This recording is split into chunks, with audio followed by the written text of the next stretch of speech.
Pronto, galera, oficialmente começamos aqui o nosso encontro de hoje, sábado, 10 horas da manhã, com o Andreone. Tô muito feliz de estar com vocês.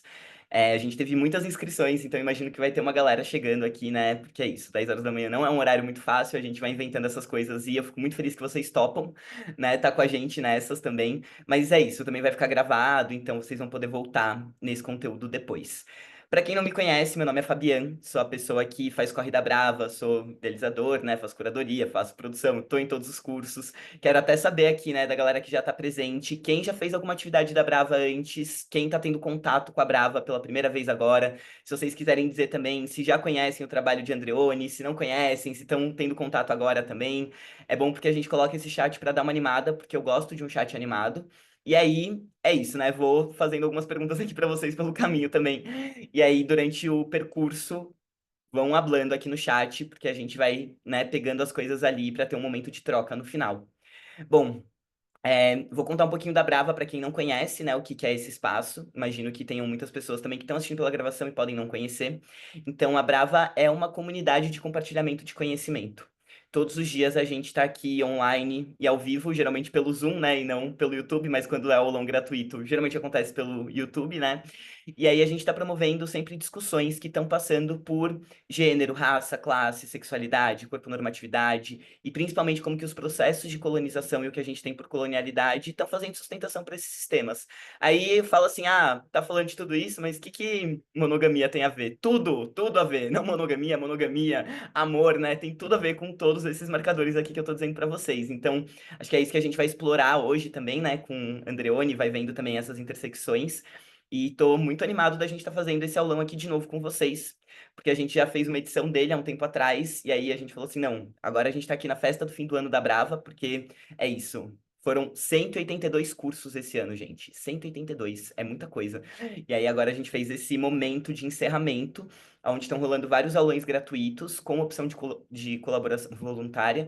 Inclusive, agradeço muito todas as pessoas que colaboraram ali voluntariamente, né? Porque é isso, é um projeto independente, é um projeto autônomo, funciona a partir das inscrições.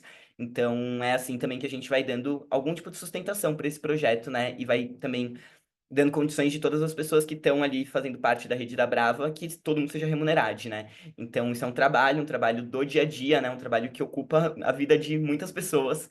E aí é isso. Sempre agradeço as pessoas que também reconhecem isso enquanto um trabalho e colaboram também financeiramente para a gente continuar fazendo esse projeto, né? Depois eu vou falar para a Andreone também falar do podcast dela, né, do Apoia-se dela, mas a Brava também tem um Apoia-se, e aí eu vou deixar o link aqui para vocês, junto com o link com todos os cursos da Brava, para vocês darem uma conferida.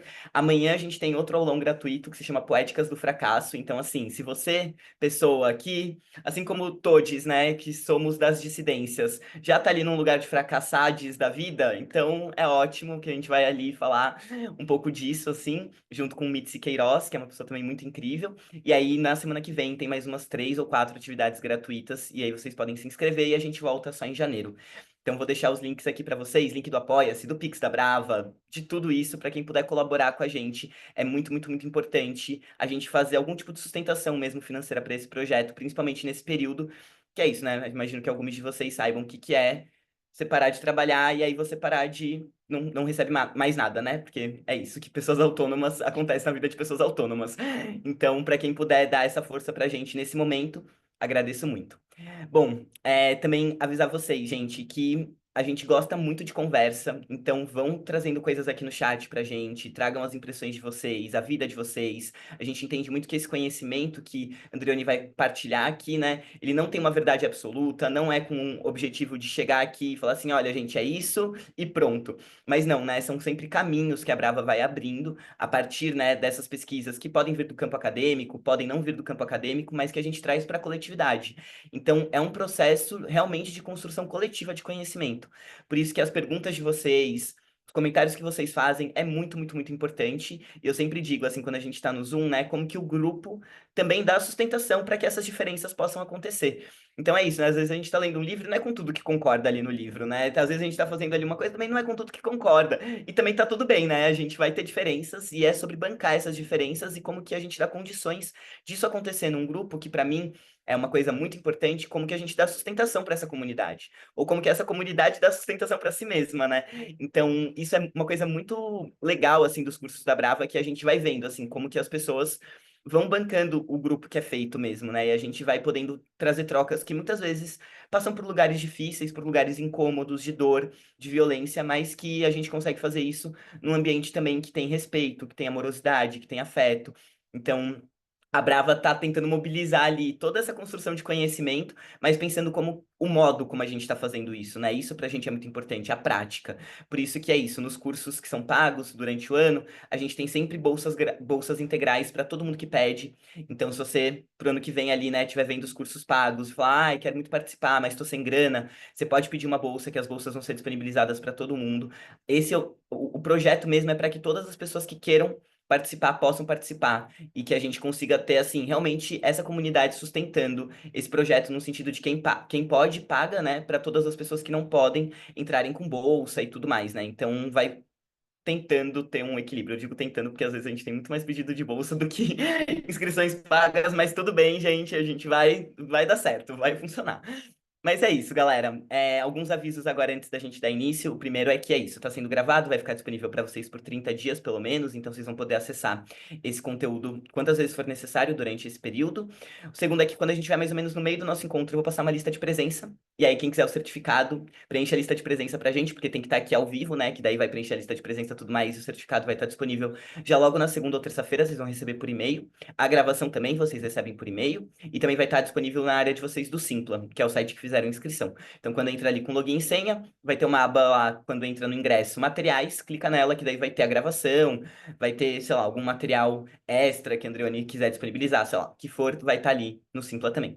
E por último, vou pedir para quando vocês forem fazer um comentário ou uma pergunta, né? Principalmente quando for uma pergunta, eu vou pedir para vocês colocarem uma aspas ou sei lá, como que chama esse negócio? Um parêntese, sei lá, qualquer coisa para marcar que é uma pergunta, para eu saber, né, que é uma pergunta e poder pegar ela para a gente fazer depois no final. A Andreone vai fazer toda o momento de fala dela, né? E aí no final a gente vai ter um momento de conversa.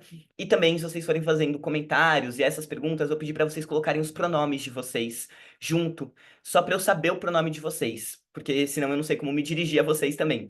Então, os meus pronomes são ou ele ou ele, vocês podem me chamar em qualquer um dos dois. E aí, para vocês, né, fazerem isso, é só quando for lá fazer o comentário e tudo mais, diz o seu nome, ou se o nome já tiver marcado ali no YouTube mesmo, coloca o pronome do lado, só pra gente saber também, né? E aí conseguir respeitar todo mundo que tá compondo esse espaço, né? E não chegar nesse lugar de uns marcadores da cisgeneridade, de que a partir do nosso nome, a partir da nossa estética, vão sendo atribuídos pronomes que podem não ser os pronomes que as pessoas utilizam. Então, óbvio, né? Eu sou uma pessoa transmasculina, isso é uma preocupação muito grande na Brava, né? Porque muitas pessoas trans compõem, né, a Brava, mas não são só pessoas trans que têm pronome. Então, é isso, a gente pede pra todo mundo mandar os pronomes, porque a gente sai desse lugar de adivinhar o pronome das pessoas. Pronto, gente, dito tudo isso, agora eu vou passar pra Andreone pra gente dar início. Quero agradecer novamente a presença de vocês. Agora eu vou dar uma olhada ali no chat do YouTube, ver como que tá todo mundo. E qualquer coisa, vão me chamando aqui no chat e tudo mais. Se travar, se der algum problema, avisem por aqui que a gente vai ajeitando também. E Andreone, amiga, estou muito feliz, né? Depois de vários cursos que aconteceram esse ano, juntos, a gente tá fechando aqui, né? Juntos de novo. Então, tô Esse muito ano feliz. foi cheio, né, amigo? Bastante curso.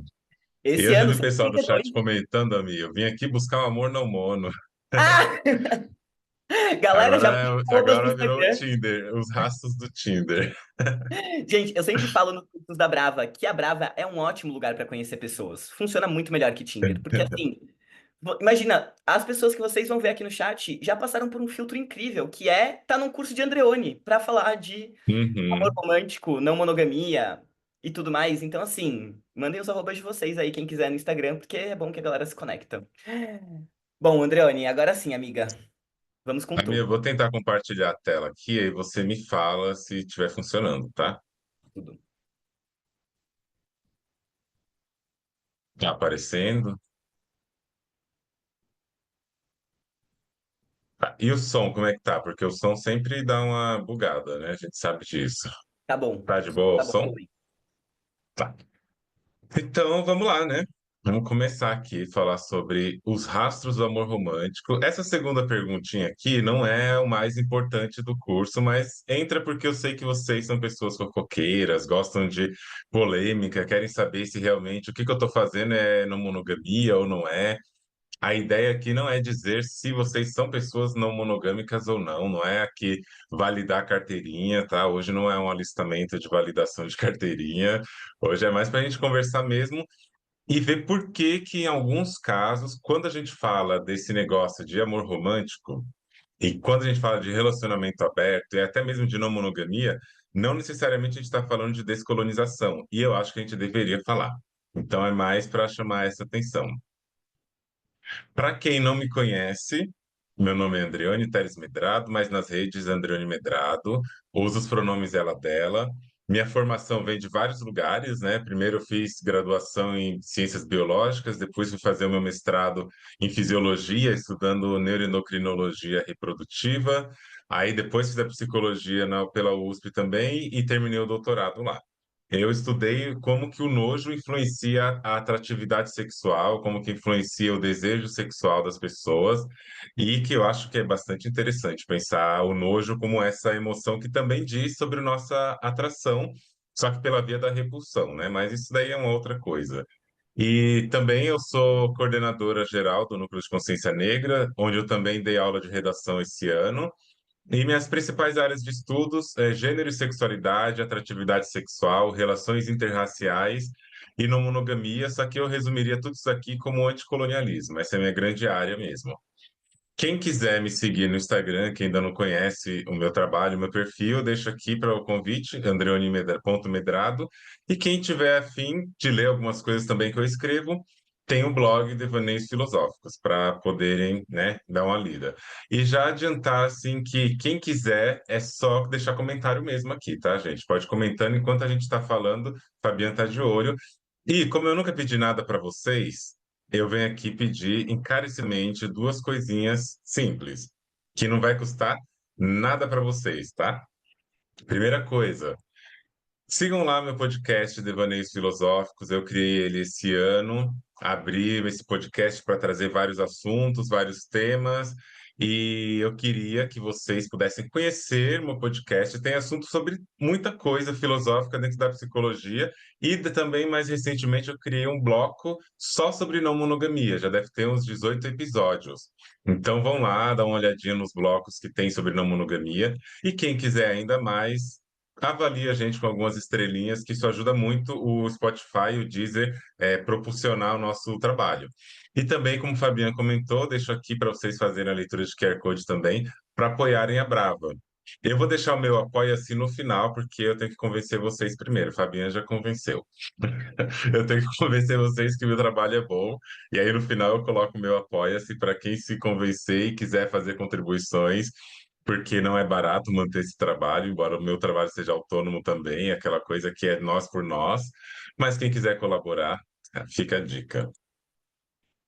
E para hoje, 7 de dezembro, num sábado pela manhã, a gente vai estudar um panorama, né, de uma introdução mais histórica e cultural sobre o que que é isso que a gente chama de amor romântico, porque uma coisa é chegar na internet e falar assim: não, eu quero sair da monogamia porque eu quero criticar e sair do amor romântico. Mas o que que é amor romântico? Tem gente que vai confundir amor romântico com romance. E aí eu já começo falando que a gente não precisa arrancar tudo que está no amor romântico para viver outra coisa. Você pode ter um romance, você pode dar flores. Bom, Lineker vai falar que é para buscar no aeroporto. Eu não sei se precisa tanto, né? Mas se quiser também pode, tá? Chegar e esperar em casa, como se fosse a joia rara, pode também. Mas a gente tem que diferenciar o que que é o amor romântico e o que que é o romance. O romance eu acho importante e legal. Para quem gosta, vale a pena. A gente vai falar um pouco de marcadores sociais da diferença, da perspectiva anticolonial nas relações, e vai pensar sobre a entidade casal a partir da discussão sobre relacionamento aberto. E aí depois a gente vai abrir para vocês conversarem, trazerem tudo que vocês tiverem vontade para perguntar dentro dos nossos limites capitalistas de tempo, né, que infelizmente existem.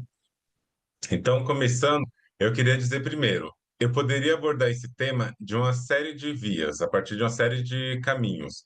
Eu escolhi abordar a partir de críticas ao colonialismo. Então, o referencial que eu vou usar para partir a crítica vai ser a Europa, porque pode ser que vai ter gente que vai falar assim: ah, você está falando de anticolonialismo, mas você só traz coisas da Europa, Europa, Europa. Eu falo sim.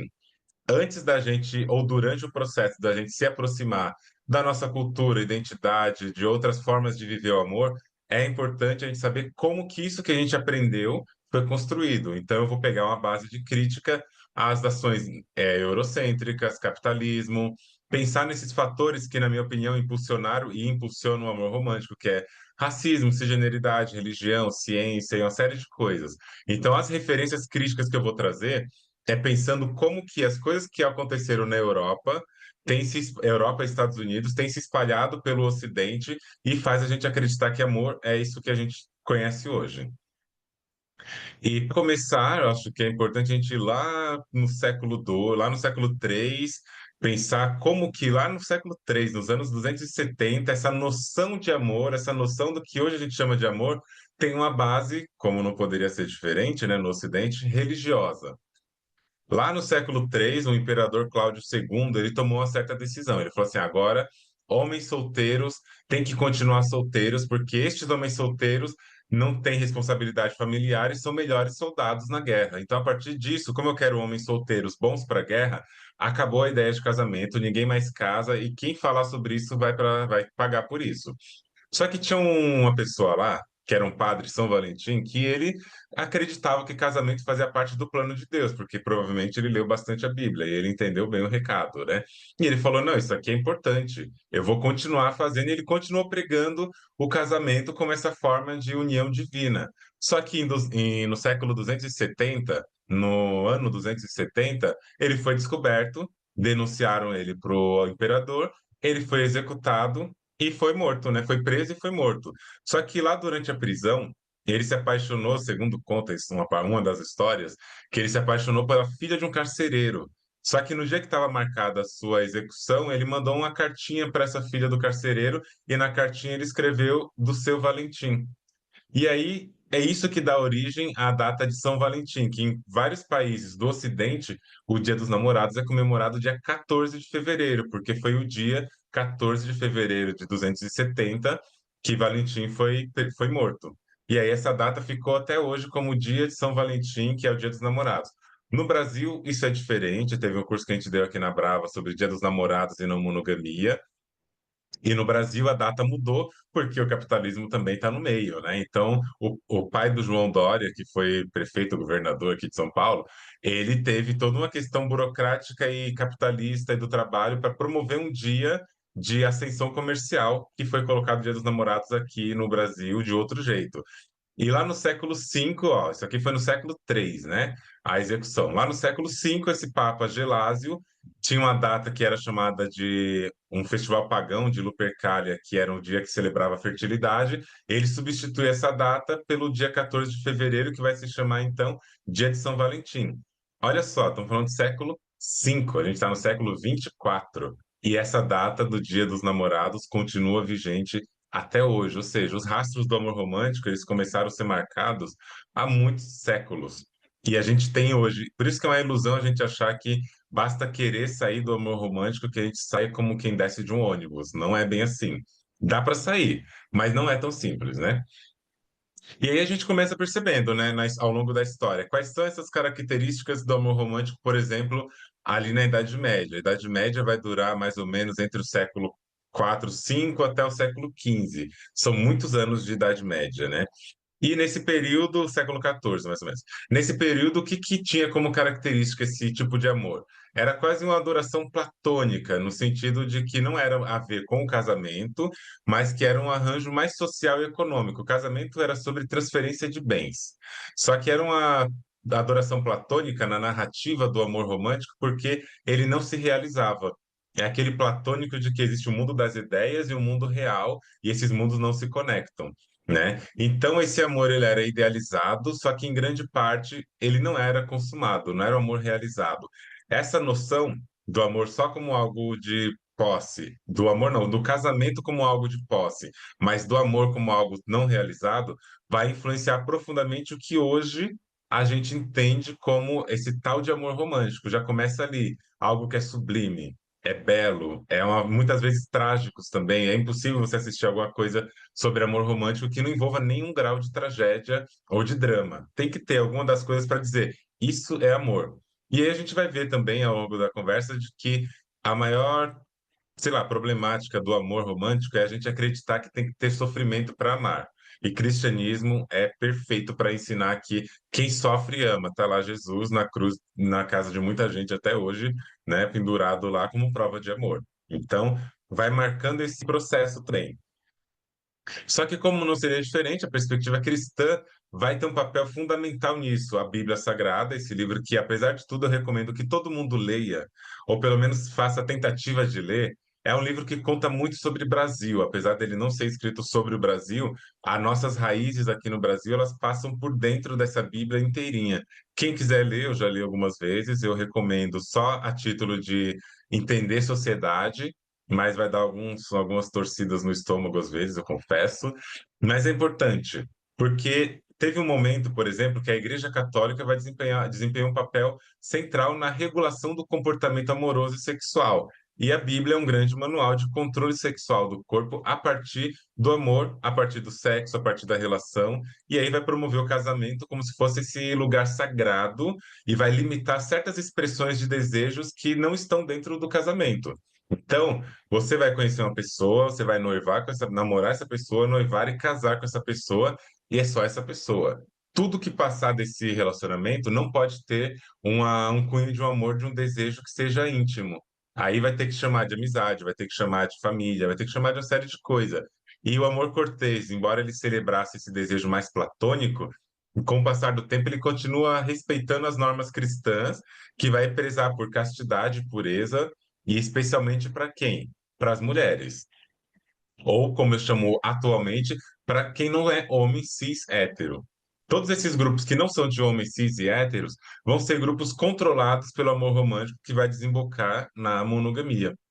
E aí a cis heteronormatividade ela vai ser também muito construída a partir dessa narrativa, porque a Bíblia, para qualquer pessoa que lê o primeiro livro, Gênesis, já vai saber ali que a ideia é de uma coisa cis heterossexual e que com o tempo a promoção do casamento cis heterossexual é a única forma possível de legitimidade. E aí a gente vai perceber como que ao longo do tempo o amor romântico, como uma estrutura vai ser moldado, como uma estrutura que ela é binária, é só duas pessoas e é só homem e mulher, heteronormativa, e onde os homens eram protetores das mulheres que deveriam ser submissas e puras.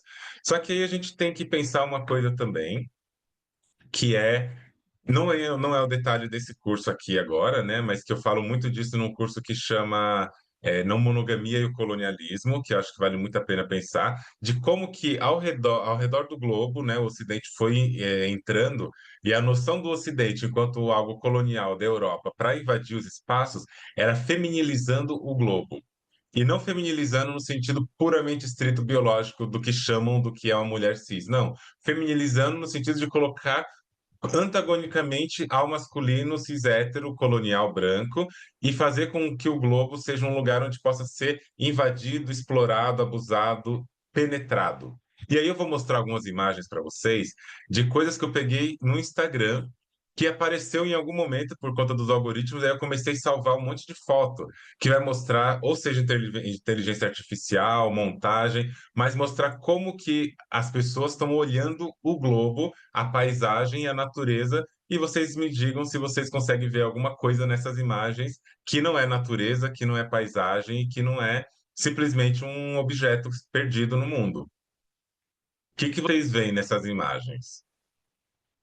Se vocês pegarem, por exemplo, quiserem ampliar aqui, você vai perceber que aqui tem um estacionamento, né? Você olha assim, beleza, um estacionamento, aqui uma ruazinha e tal. Aqui você vai olhar uma montanha, as pessoas fazendo trilha, um teto talvez com a lâmpada ali que tinha uma luminária, um rio, uma montanha de novo. Vocês estão vendo alguma coisa além de montanha? Não, tá só paisagem, né? Só que aí vocês olham de longe e o que que vocês vão perceber?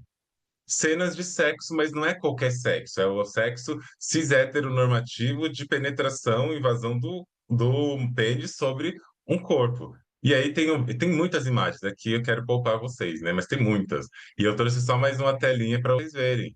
Quando não é no ato da cena, tem as paisagens construídas para reforçar esse campo e aí, essa coisa aqui, sabe? A comida, a predação, colocar o corpo como algo que deve ser consumido. Aqui são sacos de, sei lá, de lixo de comida, mas é como a sociedade se desenha e como a sociedade produz o lugar onde o corpo e determinados corpos vão ocupar no imaginário. Isso é amor romântico também. Isso não é só colonialismo, isso é amor romântico porque é o amor da apropriação, da dominação, do controle e assim por diante. E aí, quando a gente vai olhar, por exemplo, né, o renascimento e a idealização do amor individualizado, a gente começa a se aproximar do que está acontecendo hoje. Ali a gente está falando de século XIV e século XVI, né? E a gente está começando a falar que nesse momento, algumas mudanças sociais com o Renascimento vai falar sobre a valorização do indivíduo e da subjetividade. Então a arte, a literatura, a música, e o teatro e outras coisas vão começar a explorar o amor como uma experiência única e profundamente pessoal. E isso é importante pensar. Quando o amor é algo coletivo, ele se produz no coletivo, ele tem mais chances de poder encontrar e também, como eu posso dizer, compreender, né, colocar para dentro de si as pluralidades das pessoas. Então, o coletivo vai construindo uma narrativa que se mistura. Quando eu individualizo, aí eu estou criando um conceito que, a partir da experiência da pessoa que está narrando, está dizendo que aquilo é bom para todo mundo e funciona do mesmo jeito. Só que mais do que isso, né? A partir daqui, a gente vai ter aquelas frases que, para quem veio, por exemplo, pelo post da Brava de ontem, em briga de marido e mulher não se mete a colher.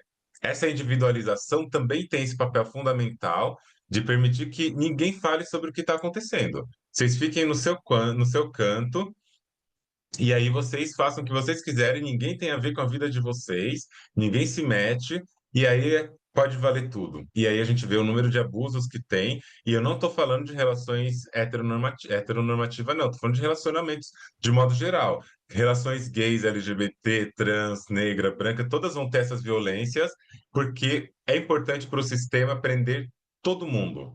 Quanto mais pessoas forem capturadas, melhor. Então, vale para todo mundo. Algumas pessoas vão ter mais benefícios, outras menos. Só que aí o impacto na construção do amor é que essa individualização, ela vai ajudar a consolidar o que é muito forte hoje, que é a ideia de um amor verdadeiro, como algo que vai ser transcendente das obrigações sociais e mesmo assim muito atrelado às normas de gênero, né? Então, aquele amor verdadeiro, ele tem que ser provado, conquistado, tem que ser demonstrado de um jeito que purifica. E essa palavra purificação é algo que eu gosto, né, de falar, de pensar o que que é purificar. É tirar todas as possibilidades plurais de um amor e transformar em algo único. E aí, de novo, a influência cristã, ela começa mostrando que o amor romântico, ao se descolar lentamente do estrito controle religioso, ainda vai carregar o peso da moral da tradição cristã. Por mais que a gente tenha movimentos feministas, por mais que a gente tenha movimentos de emancipação do corpo, de anticolonialismo e tudo mais, que questiona esse lugar do casamento, né, da igreja, do casamento, de ter que ter filhos, etc. O peso ainda de uma tradição moral cristã, ele continua mesmo que não se chame disso. Mesmo em movimentos feministas, transfeministas, movimentos anticoloniais, raramente a crítica à monogamia está implícita ou está contida nessa crítica. Raramente. Você olha assim, estão falando de tudo, mas a crítica à monogamia não está. Eu fui num congresso nesse ano lá em São Luís e uma das palestrantes, ela é boliviana, se eu não me engano, ou venezuelana, ela estava falando ali sobre uma série de violências contra a mulher e como que a construção do ideal de beleza e do controle do homem sobre a mulher produz tudo isso. Aí eu perguntei para ela, tá, mas por que que você não fala sobre monogamia então? Por que que você não chama esse cenário de monogamia? Aí a pessoa fala que não é o campo de estudo da pessoa, que não é o interesse de estudar exatamente a monogamia, como se a monogamia não tivesse associada a esse lugar de produção do amor e produção da violência de gênero e etc. Então, ainda parece que o amor romântico consegue fazer esse distanciamento até em quem está pensando criticamente esse assunto. E aí a gente vai perceber, né, que a monogamia e a complementariedade entre os gêneros permanecem como pilares. Essa ideia de complementariedade é que os gêneros se atraem, eles se complementam, mas isso é mentira, né? A gente sabe que o que acontece mesmo é que é criada uma noção fantasiosa do que é uma mulher, do que é um homem, como cada um se comporta no relacionamento. E, de novo, aquela frase de Silvia Federici de que o que chamam de amor é trabalho não remunerado. Só que também é importante, já que a gente está falando de renascimento, de século XIV em diante, lembrar o que acontece no mundo nesse mesmo período, que é o tráfico de pessoas africanas para as Américas e para outros lugares. Então, ao mesmo tempo que se constrói numa Europa, nos Estados Unidos, uma noção de amor, de fidelidade, de desejo, de casamento, é um momento também que se trafica e que se sequestram pessoas negras que são colocadas no campo da abjeção, no campo do trabalho escravo e no campo da exploração. Ou seja, não é difícil pensar que durante o processo de construção do ideal de amor, estes corpos negros e indígenas não são corpos colocados nessa narrativa, porque eles são corpos colocados na narrativa da exploração, do trabalho e da morte. Não são desenhados dentro do amor. E é bom a gente saber como que isso acontece junto com isso todo o capitalismo, e pensar mesmo, né, que quando a gente está falando de mudanças que acontecem nas relações, né, transformações econômicas e tudo, a Revolução Industrial ela vai ter um papel importante na ideia de família, ela vai começar a colocar o amor visto como uma base legítima para o casamento, vai fortalecer uma ideia que vem lá do iluminismo de liberdade e escolha individual, liberdade, fraternidade, igualdade, né, essas noções bem brancas que não se encaixam na vida de todo mundo.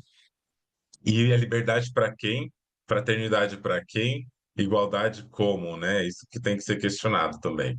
E aí tem esse livro, Amor nos Tempos do Capitalismo, de Eva Illois, que vai falar que, na verdade, o amor vai ser profundamente influenciado pela lógica capitalista e as emoções vão se tornar mercadorias. O romance vai ser moldado pelo emergente da cultura de consumo e vocês vão ver que, às vezes, até na não monogamia, esse lugar aparece. As pessoas estão ali viciadas num lugar de consumo de corpos e elas querem a todo momento transar com todo mundo porque virou um consumo. Não é mais uma desconstrução. E, de novo, né, o cristianismo e a moralidade sexual continuam operando, por mais que a ideia de casamento ganhe força, o amor individualizado ganhe força, ele ainda vai ser influenciado por expectativas de comportamento sexual, e isso é bom a gente pensar.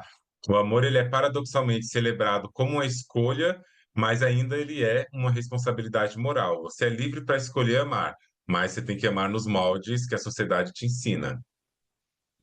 E aí a gente vai pensando que vai avançando no tempo, né? A gente está chegando aqui no século XIX, romantismo, o auge da sacralização do amor, o auge do que vai se chamar de um amor irracional, intenso, trágico, profundo. Aqui a gente tem imagem, né? Iracema, aqui chama, esqueci o nome disso, Amor de Perdição, que é um livro também clássico da literatura. Aqui a gente vai ter Penélope escrevendo as suas, fazendo o seu manto para poder esperar Odisseu voltar da guerra e só podia casar depois que voltasse, então ela começa a fazer um manto e ela monta esse manto durante o dia e à noite ela desmancha, porque ela prometeu que no dia que ela terminasse de montar, de costurar o manto, ela casaria mesmo se o marido não tivesse voltado da guerra. Então esse sacrifício produzido para um amor tem que ser ficava 10 anos, ela ficou 10 anos fazendo um manto, costurava, costurava, costurava, à noite ela desmanchava, só para não casar antes de voltar ao prometido de tudo. Se ela fosse não monogâmica, essa preocupação talvez não precisasse acontecer, né? O marido ia voltar, ia continuar sendo marido, mas enfim, esse lugar do irracional, intenso e trágico, né? E ainda assim, essa coisa da expectativa de gênero vai ser reforçada. Homens vão estar associados a uma paixão de grande ação por amor, que chamam de loucuras por amor, e as mulheres vão ser vistas como guardiãs do amor puro, da moralidade, da família, da educação e tudo mais. E é isso que vai ser desenhado como ideal de amor. Só que aí a gente chega no século XIX e XX e daqui em diante para o XXI, onde a coisa começa realmente a assumir características profundamente capitalistas, profundamente liberais, e a gente vai perceber, por exemplo, com a psicologização. Psicanálise e psicologia popular do século XX vai ajudar ainda mais a transformar o ideal de amor romântico em espaços de realização pessoal e autoconhecimento. Problemas no amor? Terapia. Você não está entendendo sua relação? Terapia. A terapia vai te dizer o que fazer com seu relacionamento em vez de te ajudar a nomear, né? Eu acho que o ideal seria ajudar a nomear. Aí você vai ver coaches crescendo a todos os lugares, homens principalmente fazendo curso de como conquistar homens, como que as mulheres conquistam homens, como que mulheres são colocadas num lugar mais amoroso. Aí tem toda uma questão de comercialização nessa cultura do consumo e vai ter termos como a energia masculina. Você não pode lavar a louça, não, senão você perde energia masculina e ganha energia feminina. Você não pode ser trabalhadora da casa, trabalhar para sustentar o lar, senão você ganha energia masculina e seu marido perde. Ou seja, é tudo muito cis heterocentrado e o amor vai ser então um produto.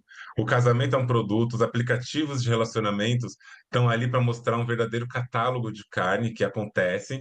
Eu não sou contra o uso de aplicativos de relacionamentos, mas eu acho que não tem como descolar a análise de que eles estão produzidos nesse lugar mesmo de um catálogo que as pessoas às vezes não querem muito saber quem está ali.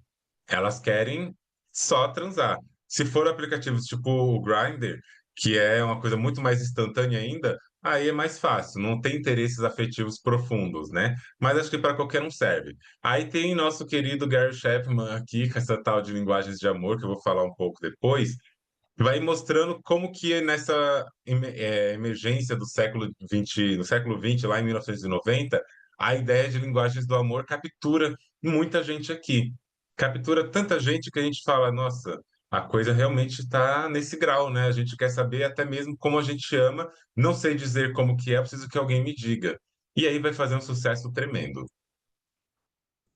E pensar que, mesmo ao longo do século XIX e XX, está acontecendo uma série de mudanças. A gente está tendo mudanças na tecnologia, mudanças na emancipação dos corpos, seja anticoncepcionais, seja no processo de compreensão do próprio corpo, hormonização, direitos trabalhistas que aos poucos vão sendo conquistados, a mudança também das revoluções industriais nas suas quatro fases, a inteligência artificial conhecendo a gente, às vezes melhor do que a gente mesmo, chegando lá no aplicativo e te apresentando aquele perfilzinho assim que você ofereceu como algoritmo, agora só mostra o que você quer.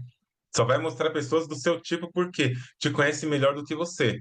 Porque coleta também alguns relógios, né? Coleta seu batimento cardíaco, vai medir algumas questões fisiológicas a ponto de você confiar mais naquilo do que em você. A ponto do aplicativo de um programa de inteligência artificial te dizer: olha, tal pessoa é melhor do que a outra pessoa por conta dessas características, tem vantagens e desvantagens, mas essa pessoa é melhor para você do que aquela. E a gente acredita. Então, são várias mudanças que vão ocorrendo nesse olhar do que é o amor romântico, do que é essa noção de relacionamento, e a gente às vezes perde o controle e acha que o amor romântico acabou, que a gente está vivendo uma nova fase. E eu acho que não é bem isso. E aí a gente começa a falar da coisa, né, que é a monogamia, de pensar quem é que de fato então consegue viver o amor romântico, que é uma base fundamental da monogamia. A monogamia ela não é só sobre número de relacionamentos, ela é toda uma questão, a gente viu, de leis, de mercado, de capitalismo, de história, de religião, é uma questão de cultura, é uma questão de direitos também. E aí a gente vai perceber que ao redor do mundo não é monogamia para todo mundo. Até rimou, né? Não era a intenção. Mas quando a gente pensa, por exemplo, a poligamia, que não é o mesmo que não monogamia, tem as pessoas aí sem noção e sem sentido nenhum na internet falando de poligamia consentida. Tem nada a ver, não, gente. Poligamia é um outro sistema afetivo relacional que não é o objeto da nossa análise aqui hoje. Mas não é o mesmo que não monogamia, tá? Mas aqui, por exemplo, alguns países onde a poligamia ela é legalizada, tem leis que autorizam isso. Tem outros lugares em que ela não é nem regulada e nem criminalizada, ela só existe. E aí tem os países aqui que estão em preto, que aí vocês podem olhar que são bem os países que foram colonizados, né, por Europa profundamente, onde a poligamia ela é criminalizada legalmente mesmo. O Brasil não tem uma lei anti-poligamia, mas ele tem uma lei que é anti-bigamia. E se não pode bigamia, óbvio que não pode outras coisas além disso, né? E aí a gente vai percebendo mais ou menos como que funciona. Aí eu trouxe uma vez no outro curso, quando na Brava a gente fez um post que chamava Monogamia não é só sobre exclusividade sexual. Aí tiveram comentários que eu achei interessante entre duas pessoas que aí eu quis trazer para cá, para a gente ir pensando, né? Aí uma pessoa disse a seguinte coisa, sobre não ser exclusividade sexual. Válido, mesmo assim, a monogamia não é um tipo de relacionamento impossível, só pelo fato de comprometer o afeto e, em alguns casos, a sexualidade. Ou seja, eu vou comprometer seu afeto e sua sexualidade, mas não é impossível, tá? Desde que você faça isso. Relacionamentos não monogâmicos também sofrem de ciúmes, de expectativas, é natural do ser humano. De fato, né? Para quem leu esse livro aqui, sabe que a gente vai falar que o ciúme está na vida mesmo e não é sobre não perder ciúme. A gente não está ali para higienizar as relações, né? Aí a pessoa continua. Também são um terreno muito confortável para as pessoas que têm problemas e medos com compromissos por experiências passadas e que se protegem, não se permitindo ser vulneráveis 100% com seu parceiro. A não monogamia funciona bem para alguns, tem falhas e as pessoas dentro do relacionamento procuram ajeitar elas. Da mesma forma no relacionamento monogâmico. Para que um relacionamento funcione, seja com quem seja, a única coisa que precisa é de pessoas comprometidas a que assim seja.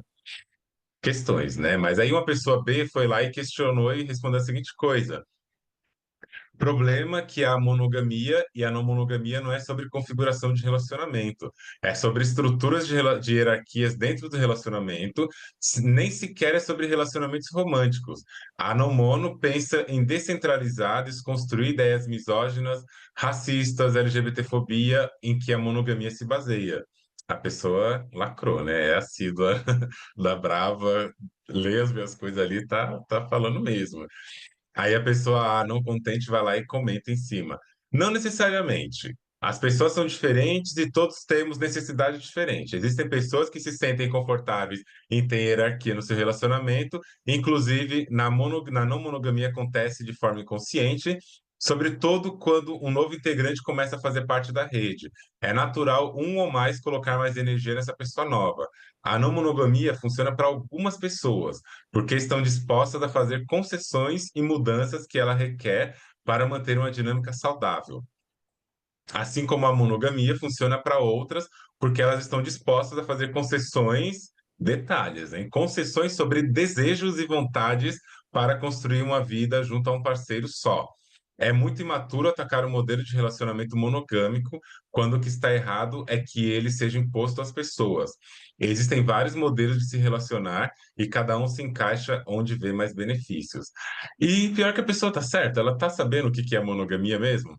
Ela sabe que a monogamia é o lugar de comprometer o afeto e a sexualidade. Ela sabe que a monogamia é sobre você fazer concessão sobre o seu desejo e a sua vontade. E é isso mesmo. Ela só não entende o quanto isso pode ser perigoso, né? E o quanto isso é imposto. Essa ideia de monogamia que não é imposta nem é monogamia. Se não é imposto, talvez já nem seja mais monogamia, né? Pensar por aí. E assim, né, gente? Pessoas LGBTs não estão dentro do lugar da monogamia, do casamento, porque o casamento é a grande coisa que vai consolidar o amor no Ocidente. E LGBTs, até pouco tempo, foi aprovada uma PL, né, que na época que eu colei que eu copiei esse print, em junho, ainda estava, ó, junho de 2024, ainda estava sendo relatado uma PL sobre o casamento homoafetivo, que foi aprovado, acho que há poucos dias, né? Mas até assim, olha a distância que a gente está de que corpos diferentes não podem acessar um lugar que é legitimidade de amor. Quer dizer que a monogamia não é para todo mundo, ela é uma coisa imposta para alguns corpos também, e que não é só sobre isso, né? Aquele livro de Gilberto Freire, Casa Grande e Senzala, vai ter a frase célebre que é branca para casar, mulata para fuder, negra para trabalhar.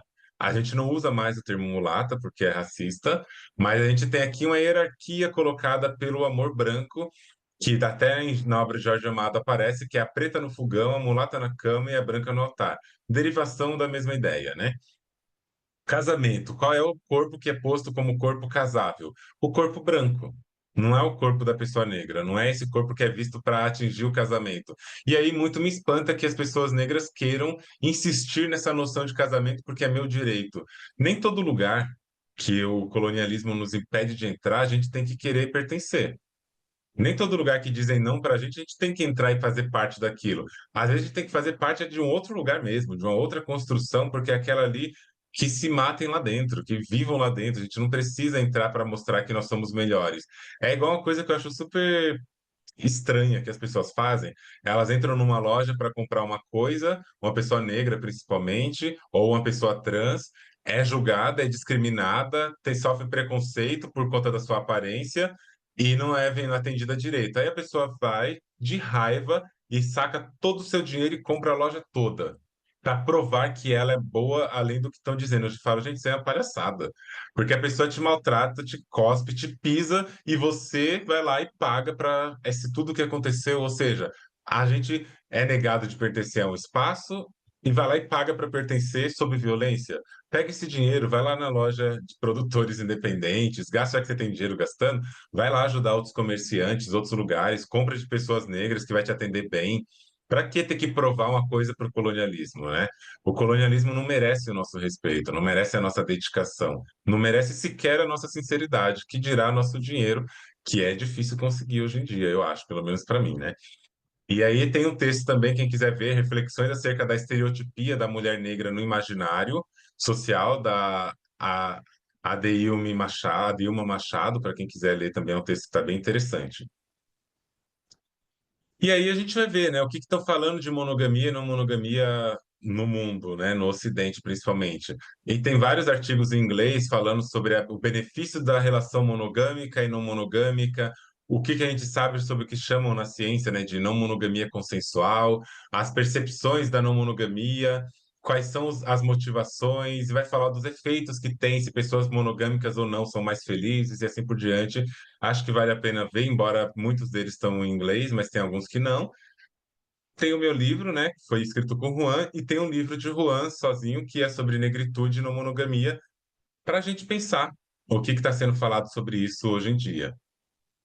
E aí também a gente vai ver como, com a ascensão de certos feminismos, que não necessariamente feminismo branco, a gente vai ter críticas anticoloniais e a desconstrução do amor romântico em alguma medida. E eu coloco aqui descolonização supostamente cristã do amor romântico, porque todo mundo gosta de citar a Bel. E coloca a Bel para falar de amor e tudo a gente gosta, eu gosto da Bel, acho que ela tem umas coisas muito boas, só que a querida ainda está ali embebida de algumas formas, se a gente olhar com uma profundidade muito crítica, num certo cristianismo, num certo romantismo de alguma maneira, mesmo Bell Hooks ainda está trazendo isso.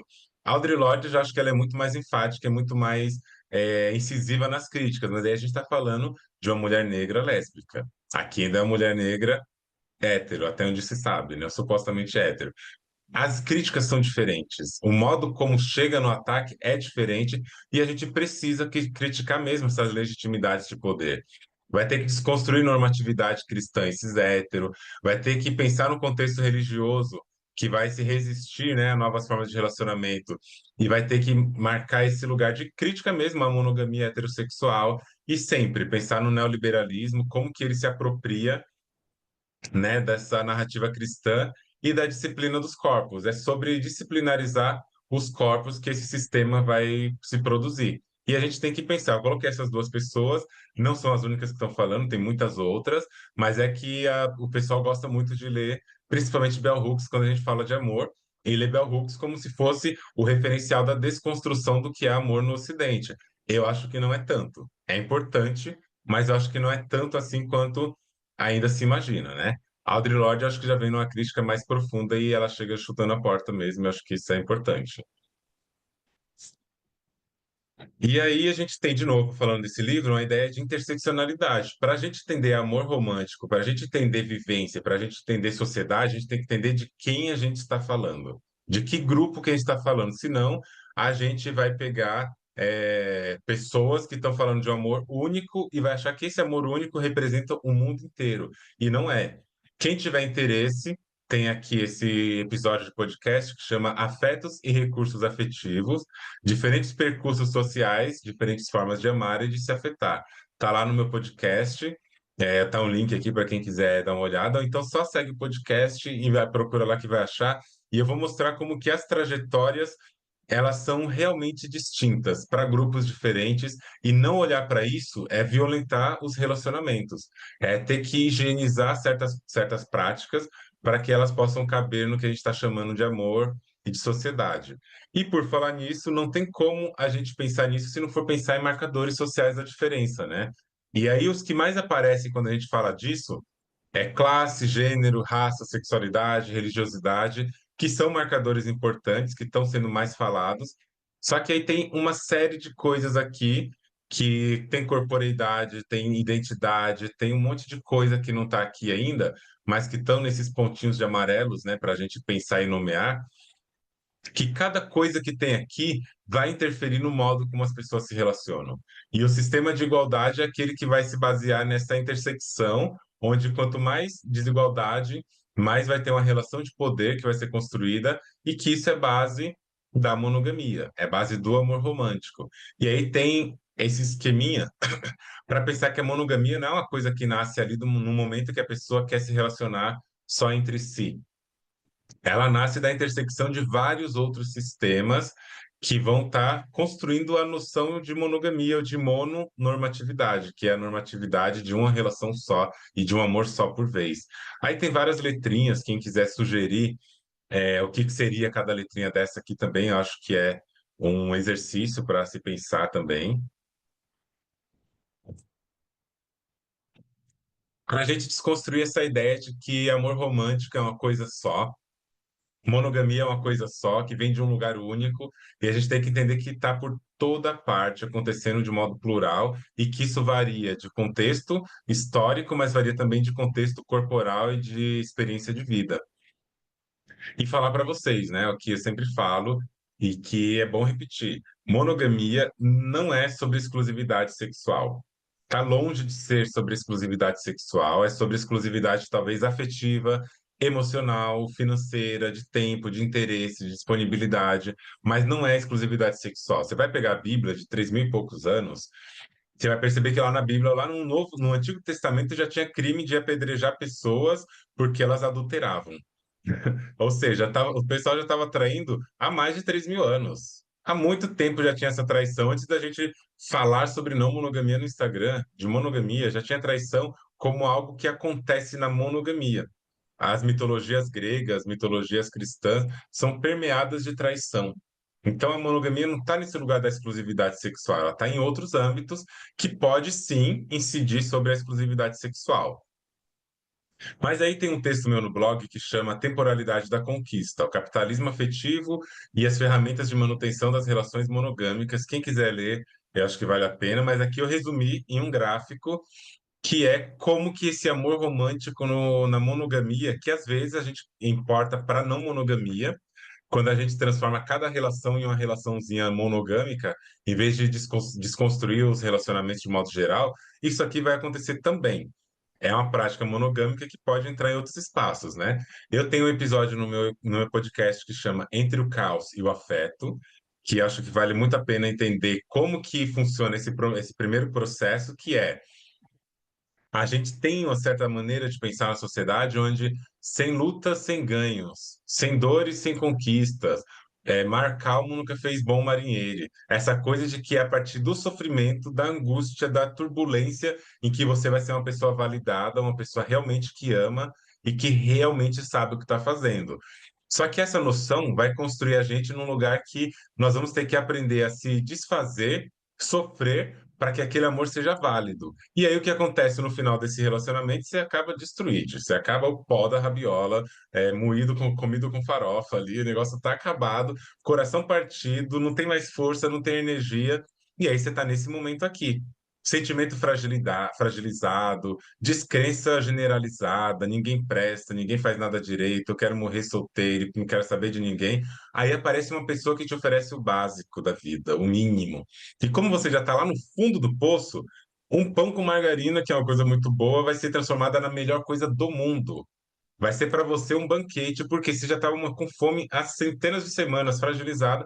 Alguém te oferece alguma coisinha, e aí começa todo o ciclo.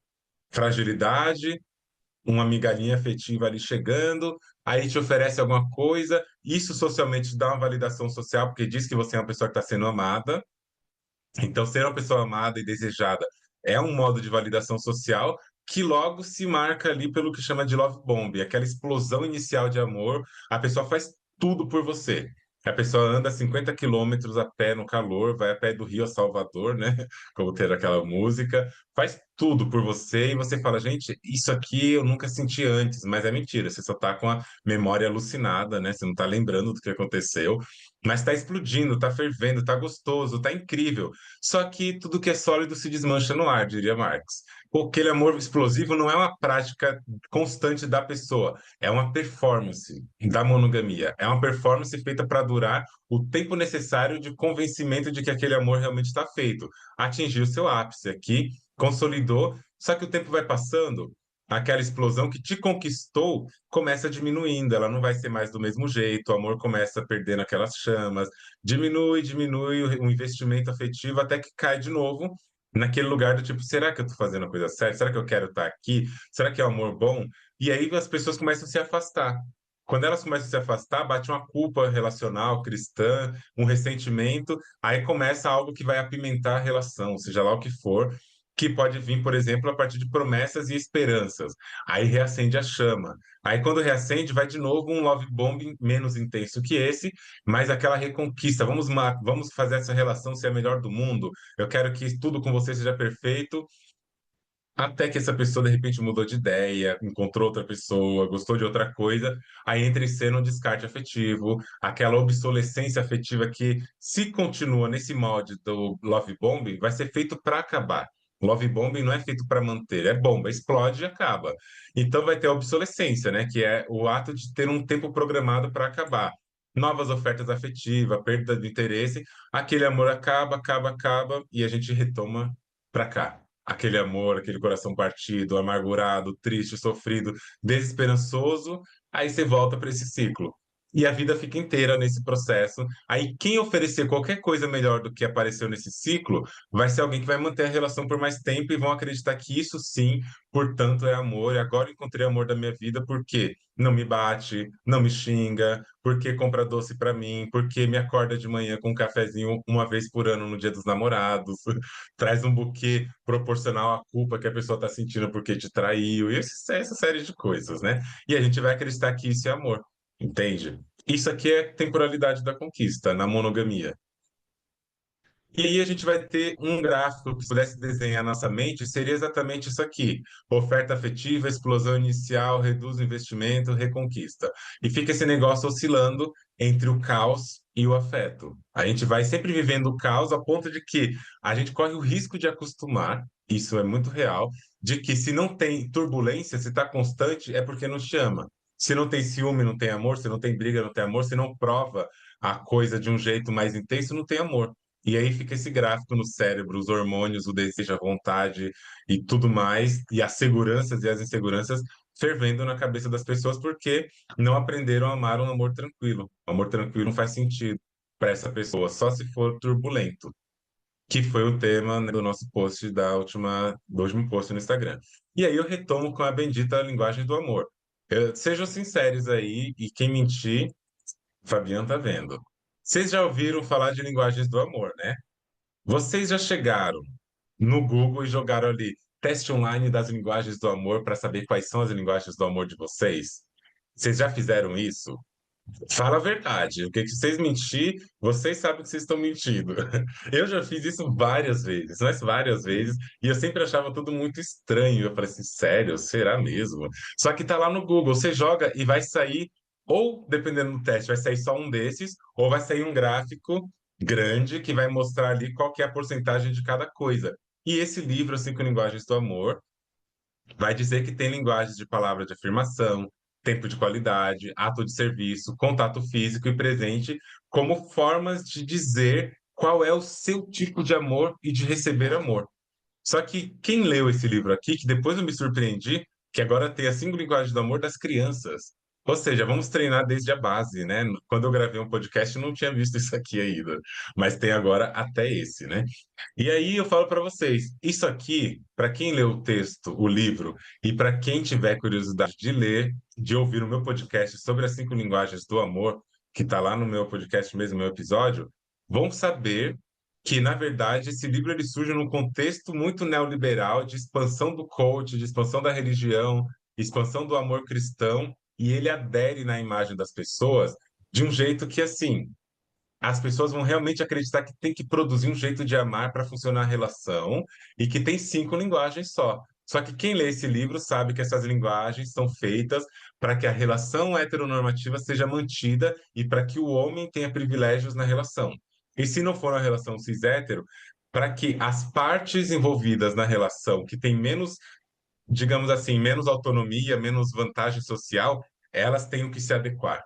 Então, linguagens do amor seriam sobre linguagem de servidão voluntária do afeto. Então, quem quiser, de fato, olha lá. Hoje é um dos episódios mais ouvidos, porque vocês são gente fofoqueira mesmo, eu sei, e é um dos episódios mais ouvidos no meu podcast, esse das 5 linguagens do amor. E eu lembro que quando eu fazia, era tempo de qualidade, né, o meu? Era atos de serviço, eu acho, ou toque físico, mas era principalmente tempo de qualidade. O que, no fundo, não é que não faça sentido, não é que é mentira, mas é que faz sentido é estrito só se for uma lógica dentro da proposta do livro, que é controlar afetos e manter a cis-heteronormatividade. Então, escutem, deixo lá a sugestão, né? Deixo aqui a sugestão para vocês escutarem, que tiver interesse. E daqui a gente parte para um outro ponto, que é como que essa história de relacionamento, ela tem uma progressão de valor. Ela sai do menos valorado para o mais valorado, conforme você vai tendo mais exclusividade afetiva. Conforme você vai demonstrando mais presença para aquela pessoa, mais a sua relação vai ganhando uma tonalidade, ao ponto de hoje em dia você ter classificações que começam como olhante. Aquela pessoa que está lá olhando seus stories todo dia, que está lá na faculdade só te olhando, que está na rua te olhando. Você vai no mercado, você fica só de olho, flertando com o olhar, mas não muda nada. Tem o conversante, que é aquela pessoa com quem você só conversa, mas que não sai daquilo. Curtante, né? Até onde eu tô sabendo, tá, gente? Que vai curtir todas as suas fotos, seus stories, mas zero assunto. Só que você fica com o ego meio cheio, né? Fala assim, não, a pessoa tá curtindo tudo aqui, tá na minha, como diria a Cris, né? Todo mundo é que, nossa, ela tá muito na minha. E aí tem o ficante, você fica de vez em quando, sem compromisso, sem nenhum problema, ficante premium, que é aquele que você fica com mais tempo. Agora você está começando a ficar com essa pessoa até no final de semana, não é só na sexta-feira à noite. O Comfort, né, que você vai ficar até nos feriados. O Premium Comfort Plus, que você até faz uma viagemzinha para praia, uma viagemzinha junta. Tem o ficante PJ, que tem todas aquelas características, né, de um relacionamento que deveria ser assumido, só que não tem estabilidade. Até conhece família, até conhece os amigos, mas é profissional, assim, jurídico, tem que ter o CNPJ e é independente, tem que se virar. E aí tem amante, que permeia qualquer relação.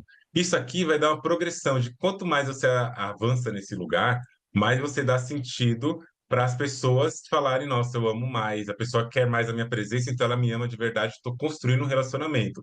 Quando você sai dessa primeira etapa e salta no valor de progressão, né, do valor afetivo, aí você chega ali. A monogamia chegou agora com mais nitidez. Gente, tudo isso aqui é monogamia, tá? Tudo isso aqui é bem monogamia mesmo. Ah, eu sou solteiro. Se você está falando que é solteiro, é porque você é monogâmico. É isso que eu digo. E é, tudo isso aqui é monogamia. Só que aqui começa uma monogamia oficializada. Você começa a namorar a pessoa. Agora você tem um vínculo, um compromisso e uma suposta responsabilidade. A amante está no meio ali. A pessoa amante está no meio, né? Noivado. Então você está falando, tá, eu tenho um plano de viver com você por mais tempo. Eu quero construir uma relação com você. A amante está no meio. Quero casar. Vou casar com você, a nossa vida vai ser só eu e você para sempre, ninguém mais nos separa. E você acha que acabou a classificação? Não acabou, porque são bodas ilimitadas. Começa com trigo, algodão, papel, folha, alumínio, e seja lá o que for, até ouro, diamante, esmeralda e vai até o fim da vida. E a coisa só adianta. E amantes continuam sempre aqui. A amante talvez seja essa identidade mais constante, né, na monogamia. Ela está em todo canto. Isso aqui vai marcar o valor da monogamia. Tá colocando como pessoas que precisam progressivamente dizer: o meu amor está avançando, porque é sobre capitalismo também. E aí a gente vai olhar, né? O que que diferencia, às vezes, essas relações aqui de outras relações de qualquer natureza? Eu acredito que é a falta de sexo. Você poderia ter pessoas que você ama muito, gosta muito, tem muita conversa, tá sempre junta, tá falando, tá saindo no final de semana, tá viajando, tá compartilhando planos, mora junto da pessoa, só que você não transa com essa pessoa. Essa pessoa nunca vai ser chamada de namorada, de noiva, de casada, de nada. Por quê? Porque você não transa. Então, só porque não transa, ela é colocada imediatamente num outro patamar, num patamar inferior, que no dia que você casar com uma pessoa, namorar ou noivar, essa pessoa vai começar a ocupar todos os espaços da sua vida. E é aquilo que a gente estava falando também ontem no Instagram, que quando a gente entra nessa ideia dos pares, do romance, do amor romântico, na hora que a gente começa a se relacionar com a pessoa, as redes afetivas acabam desaparecendo, porque tudo é sobre a entidade casal, tudo se fecha na entidade casal. Ah, hoje eu não vou porque eu tô com o meu namorado, estou indo para não sei onde com o namorado, tá tudo bem. Tem pelo menos três justificativas que são inegociáveis na nossa sociedade capitalista.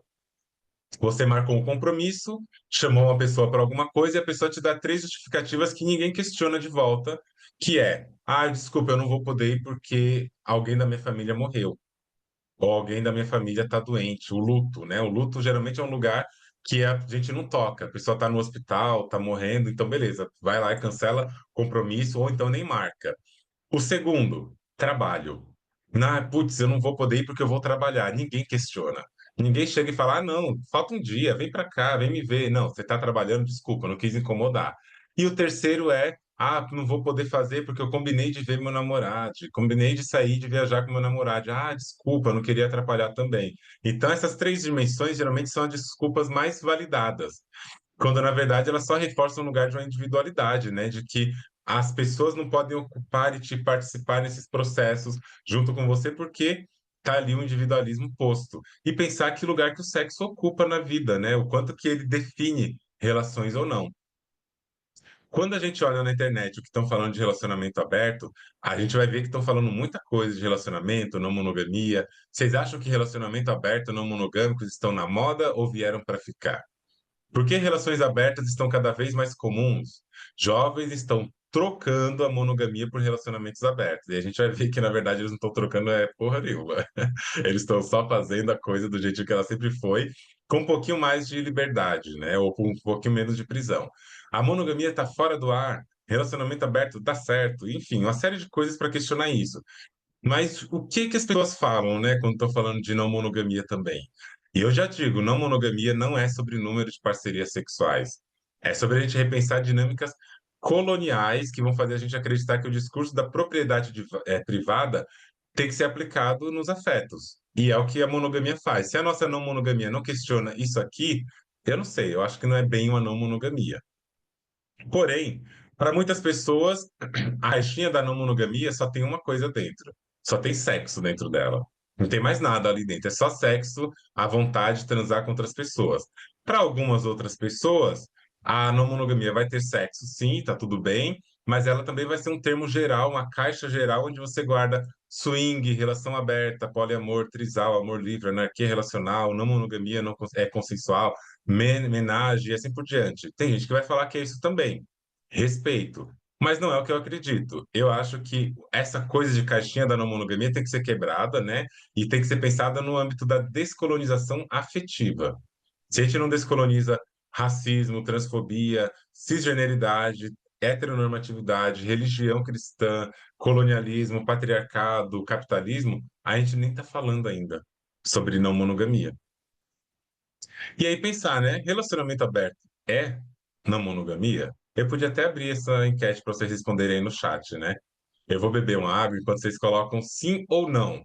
Relacionamento aberto é não monogamia para vocês? Coloquem aí sim ou não. Eu vou deixar vocês responderem mesmo. Dá um tempo aí, Andreane, porque tem uma delay com o YouTube. Beleza?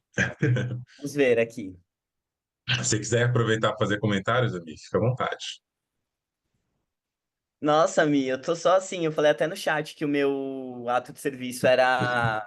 Era ato de serviço, o meu. E aí, quando Aham. eu vi isso a primeira vez, eu fiquei assim, gente, que surtação, né? Mas eu tô amando ver os comentários das pessoas. Tô muito animado pro momento que a gente vai poder trocar mais ideias, porque eu tô com muitas coisas na cabeça. E é isso, galera. Continuem mandando os comentários de vocês aqui, que tá muito bom de acompanhar esse chat. Vocês estão arrasando. Mas, ó, Andriane, já temos aqui várias respostas. Você quer que eu. Todo mundo falou não. Olha Não precisava só. do curso, né, galera? Pelo que pesquisei, não é. Ó, você viu só? Mantém a intimidade de casal? Então não. Dentro do espaço e envolver outra pessoa na relação, mesmo que seja por um instante, acredito que entra na não monogamia. Vamos ver. Se existe um casal central e eles acessam outras pessoas, não. O pessoal tá Tem uma afiado, né? coisa, tem uma coisa, Andriane, que eu penso bastante assim, né? É o quanto que a gente também tá falando dessa não monogamia enquanto para além de quantas pessoas você se relaciona, né? Então toda a construção que a Andriane vai fazendo é em cima disso. E aí, se você tem acordos afetivos, né, onde você pode ficar com outras pessoas, mas ainda existe uma estrutura monogâmica, não sei, mas você vai trazer isso pra gente agora, né? Mas eu acho que é um pouco disso que a gente tá pensando aqui juntos, né? Sim. Ó, teve uma pessoa aqui que quis levantar a mão e dizer, olha, eu falei sim, tá? Igor Tomás disse, eu falei sim. Então tá bom, pode ser que sim, a gente vai pensar sobre de novo. Eu não vou definir se é ou não, mas vamos pensando se é mesmo, se faz sentido, ou qual que é a importância de pensar a ideia de relacionamento aberto também. Eu acho que isso é um ponto, né? Pensar relacionamento aberto também é uma coisa que eu acho que faz parte desse processo. E aí eu trouxe algumas coisinhas para vocês irem respondendo sim ou não quando vocês pensaram na primeira vez de abrir relacionamento ou para quem tá numa relação fechada, monogâmica e tá aqui cogitando a possibilidade de abrir o relacionamento. Será que eu abro? Será que eu não abro? Será que vale a pena? Será que funciona? Aí eu trouxe algumas perguntinhas, eu vou até deixar um pouco aqui no ar, quem quiser tirar um print, tira um print e depois responda. Não é um quiz, não é uma coisa do tipo acima de 80 você é não mono, abaixo de 80% você não é. Não tem certo e errado, é só pra gente pensar. E aí, no sentido horário aqui, né, vamos pensar a seguinte coisa.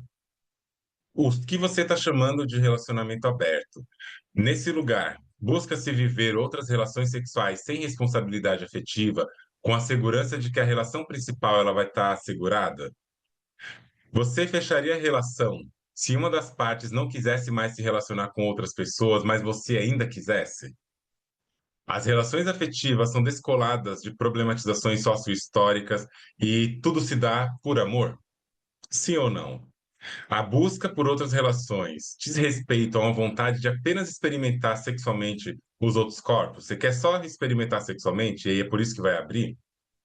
Você exige que a parceria tenha regras para poder ou não se relacionar com outra pessoa? Você chega nessa pessoa que você se relaciona e fala: olha, é só a partir de agora que você pode se relacionar abertamente, do contrário, não, vai ter fechado. A sexualidade de uma pessoa está sobre a decisão ou a liberação da outra. Você pode se relacionar, mas só se for com homens, só se for com mulheres, só se for com pessoas trans. Tem essas imposições?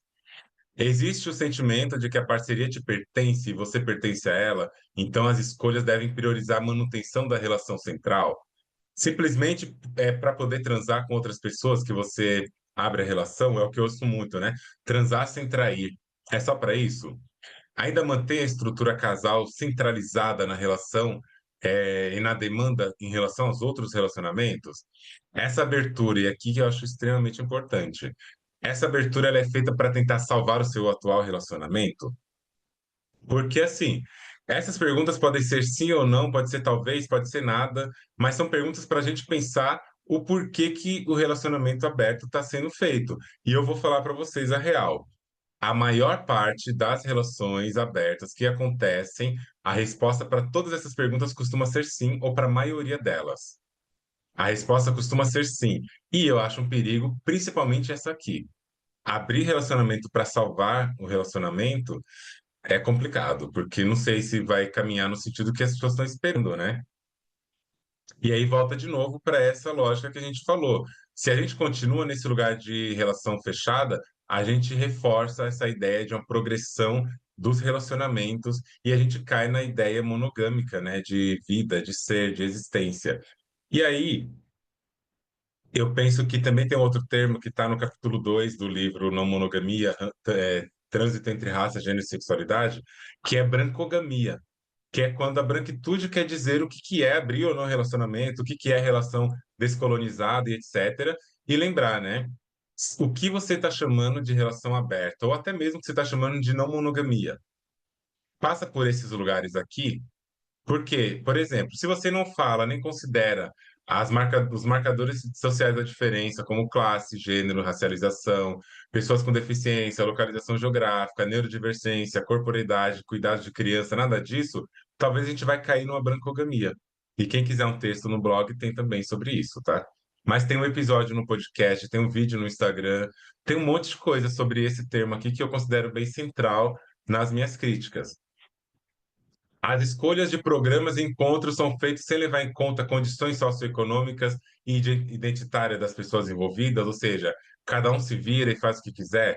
Aquele podcast que eu acho muito bom, inclusive, que é Fofoca do Começo ao Fim, Picolé de Limão, da Déia Freitas, que eu acho muito importante, legalzíssimo de ouvir. Ainda assim, tem umas falas problemáticas de que ela dizia que se você não tem dinheiro, não namore. Se você não tem um emprego, não namore. E eu sei que deve ter confusões da fala, só que ela já repetiu isso várias vezes, né? Aí eu falo, tá, para namorar você tem que ter um emprego. Que negócio é esse, sabe? Que visão de mundo é essa que para mim acaba caindo aqui, embora a Déia Freitas não seja uma pessoa branca, essa fala em si reproduz brancogamia, né? Os referenciais de amor, afeto, relacionamentos são brancos, eurocentrados e baseados na cis-heteronormatividade, sem considerar outros corpos, vai cair na brancogamia. Cada pessoa que se vire com seus cuidados. O autocuidado é intransferível, ninguém tem que pensar sobre a dificuldade das pessoas, a gente já tem a nossa, cada um se vira. Isso é neoliberalismo, né? Individualismo e etc. E todas as pessoas são igualmente livres, emocionalmente escolhidas por si. Tudo isso são práticas monogâmicas de instituição branca nos relacionamentos. E se tudo isso aqui está acontecendo, dificilmente a gente vai sair de uma brancogamia que é monogamia. Se a gente quer quebrar com essa narrativa, a gente tem que pensar essas variáveis aqui, não são só essas e não são obrigatoriamente essas, mas a gente tem que pensar, né, como que essas variáveis interferem no dia a dia. Porque senão a gente vai tentar abrir uma relação, fechar uma relação, montar uma entidade de casal na ideia de fugir da monogamia, só que o que a gente está fazendo no fundo é caminhando sentido ao tesouro da monogamia. E aí a gente precisa se olhar, precisa se pensar, precisa se entender nessa construção. Isso é muito importante para a gente pensar a partir daqui. E aí uma coisa que eu acho necessário, tá? Eu falo de se relação aberta e não monogamia, mas eu também não sou uma pessoa que vou agir de um jeito também colonizador para querer dizer para vocês o que vocês devem ou não fazer, porque a vida é feita num processo. Vocês vão ter que se descobrir e vocês vão ter que entender o que o corpo e a vivência de vocês permitem no momento em que vocês estão. Não tem regra, não tem nada dado, não tem nada feito que diga tem que ser assim, tem que ser feita e pronto. Não é assim, sabe? Agora, eu acredito muito que o processo entre a relação aberta e a não monogamia seja um processo de travessia. O que eu chamo de relação aberta, eu não acho que é necessariamente uma não monogamia, não, tá, gente? Mas eu não acho que por isso é o fim do mundo. É o defeito da humanidade. Eu acho que muita gente que está casada, o Brasil tem, se eu não me engano, aproximadamente 76 milhões de pessoas casadas. É muita gente. Se eu não estiver enganada, né? É muita gente casada. Imagina que essas pessoas comecem a assistir os cursos e ver e leituras e sobre um monte de coisa e falar assim, tá, acho que eu quero ir para não monogamia e tal. Elas vão ter que se separar, vender a casa, dividir os bens, cada um fica com a criança numa semana e outra, só porque a partir de agora vai viver a não monogamia? Eu acho que não, honestamente falando, acho que não. Eu acho que dá para descolonizar o processo da relação, mesmo no casamento, mesmo numa coisa que já está pronta, já está feita, faz parte da sua trajetória, mesmo morando com outra pessoa, nesse ponto de vista que é, dá para descolonizar o que a gente vive? Se chegar num contexto e falar que não tem condição, aí é um outro processo, né? Porque aí também é de se pensar, se no nosso relacionamento não tem espaço para a gente colocar o antirracismo como uma prática, colocar a antitransfobia como uma prática, questionar o patriarcado, questionar a colonização cristã, questionar todas as outras coisas, se nossa relação não tem espaço para esses questionamentos, é porque essa relação está bem tóxica, né? Então aí já é um motivo a mais para pensar. Agora, se você coloca um processo de travessia, um processo onde você sai daqui e vai pensando como descolonizar, eu acho que abrir a relação costuma ser para muita gente o primeiro caminho. Só que é sempre bom lembrar, não é abrir a relação para manter ela só num relacionamento aberto, é para manter ela num processo de descolonização e aí vai descolonizando o pensamento com o tempo, com o processo mesmo e não se acomodar nesses lugares. E aí, algumas perguntinhas que vocês podem printar a tela também para responder depois, para responder numa reflexão pós-curso, ou para responder, se vocês quiserem comentar também. Chamar de namoro é um problema? E eu não vou responder nenhuma, tá? Vocês que vão pensar aí. Daria para repensar esse termo, tipo namoro, noivado e casamento? Quando a gente chama de namoro, a nossa relação recebe mais valor e seriedade? Se sim, será que não estamos buscando um modo de dar sentido ao que sentimos usando termos a partir de uma lógica essencialista? O que muda na relação quando ela deixa de ser um caso e passa a ser um namoro? O que diferencia relação de amizade e relação de namoro? É o fazer sexo que classifica a intensidade do que a gente sente? Ou é isso mais a expectativa da união que progride conforme se nomeia termos monogâmicos e capitalistas? É possível ter uma relação sem rótulos? Uma relação sem rótulos, ela é menos importante? É possível chamar de relacionamento um relacionamento de namoro sem aplicar sobre ele esse símbolo que a dinâmica monogâmica coloca?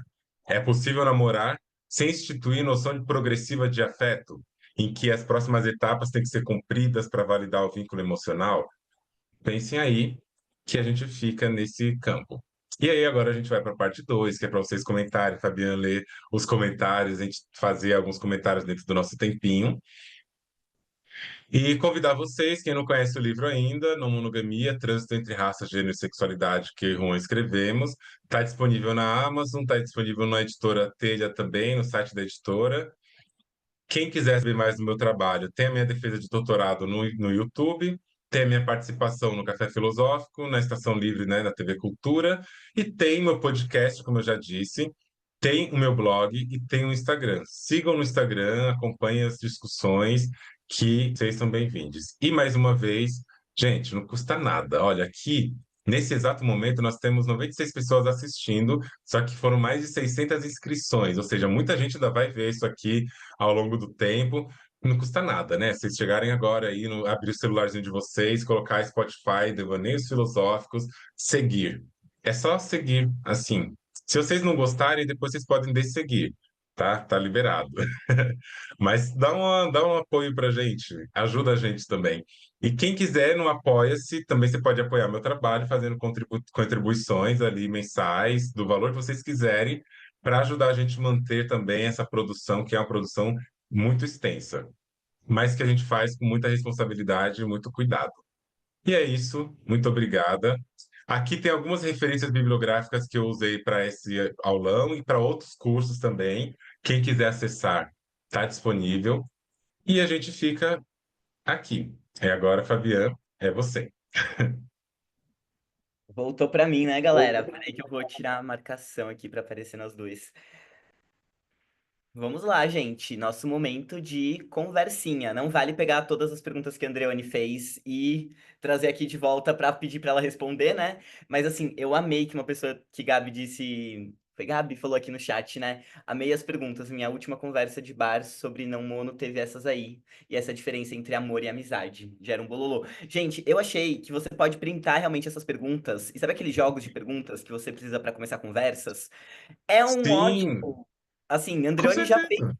além de uma aula incrível, Andreoni já fez vocês conseguirem, sei lá, se relacionar com outras pessoas de outras formas. Então, assim, realmente ela entrega tudo.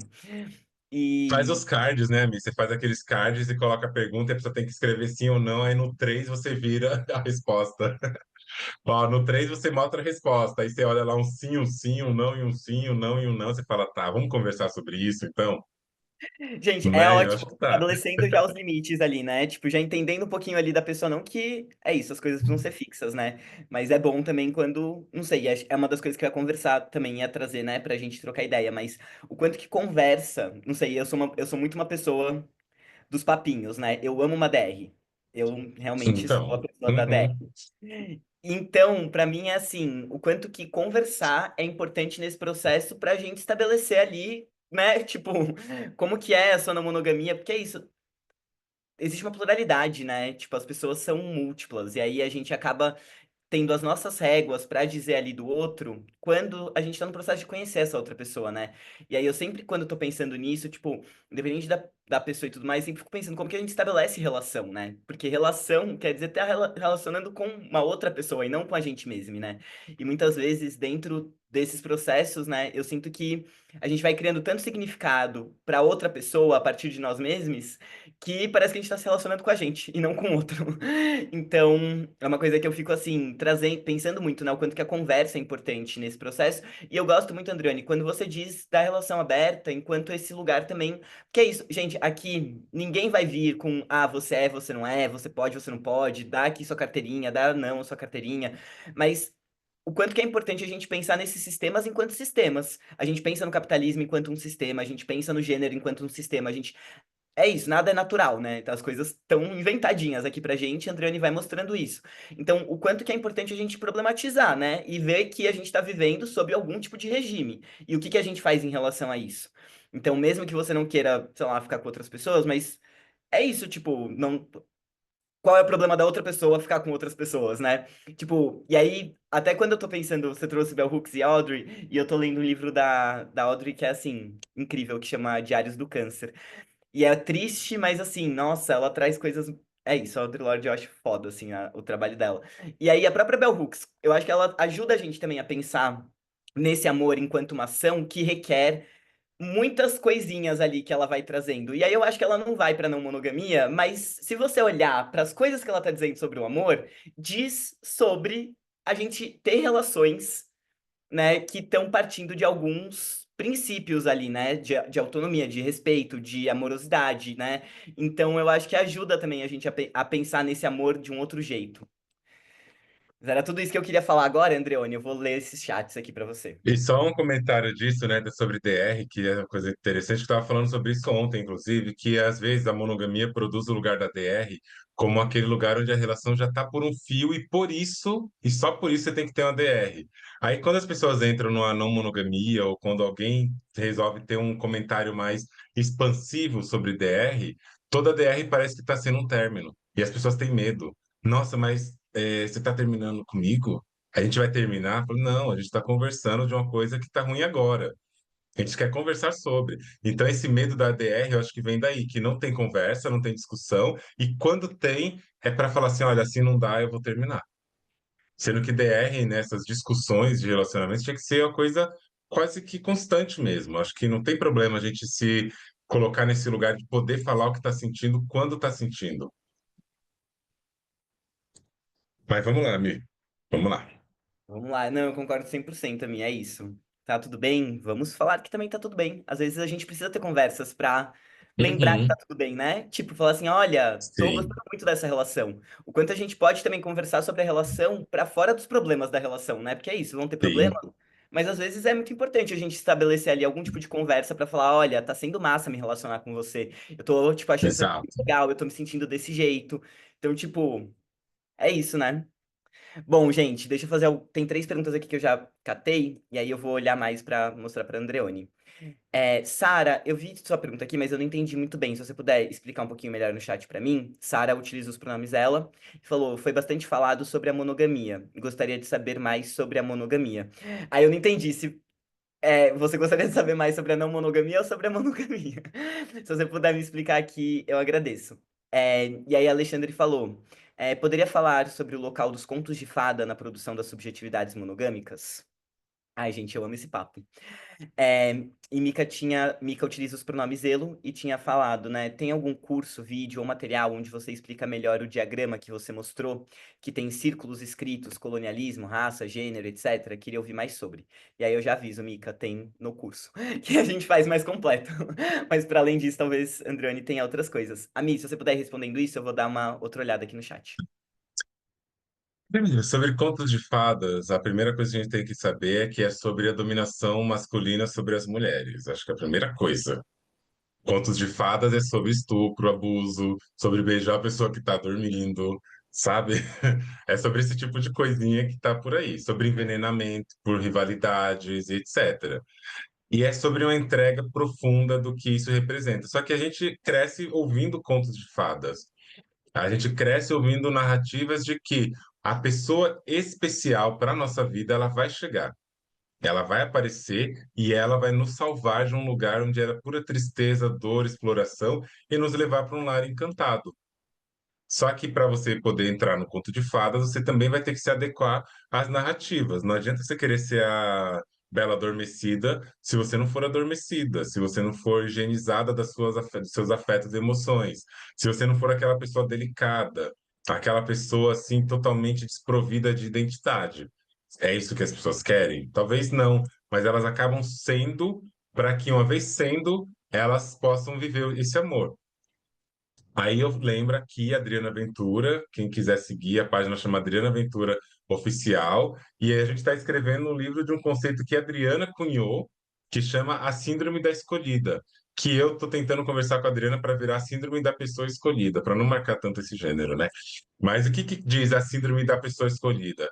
Diz sobre a pessoa ter que ser escolhida para que a partir deste momento essa pessoa tenha o seu amor validado. Só que não são todas as pessoas. Não é todo gênero.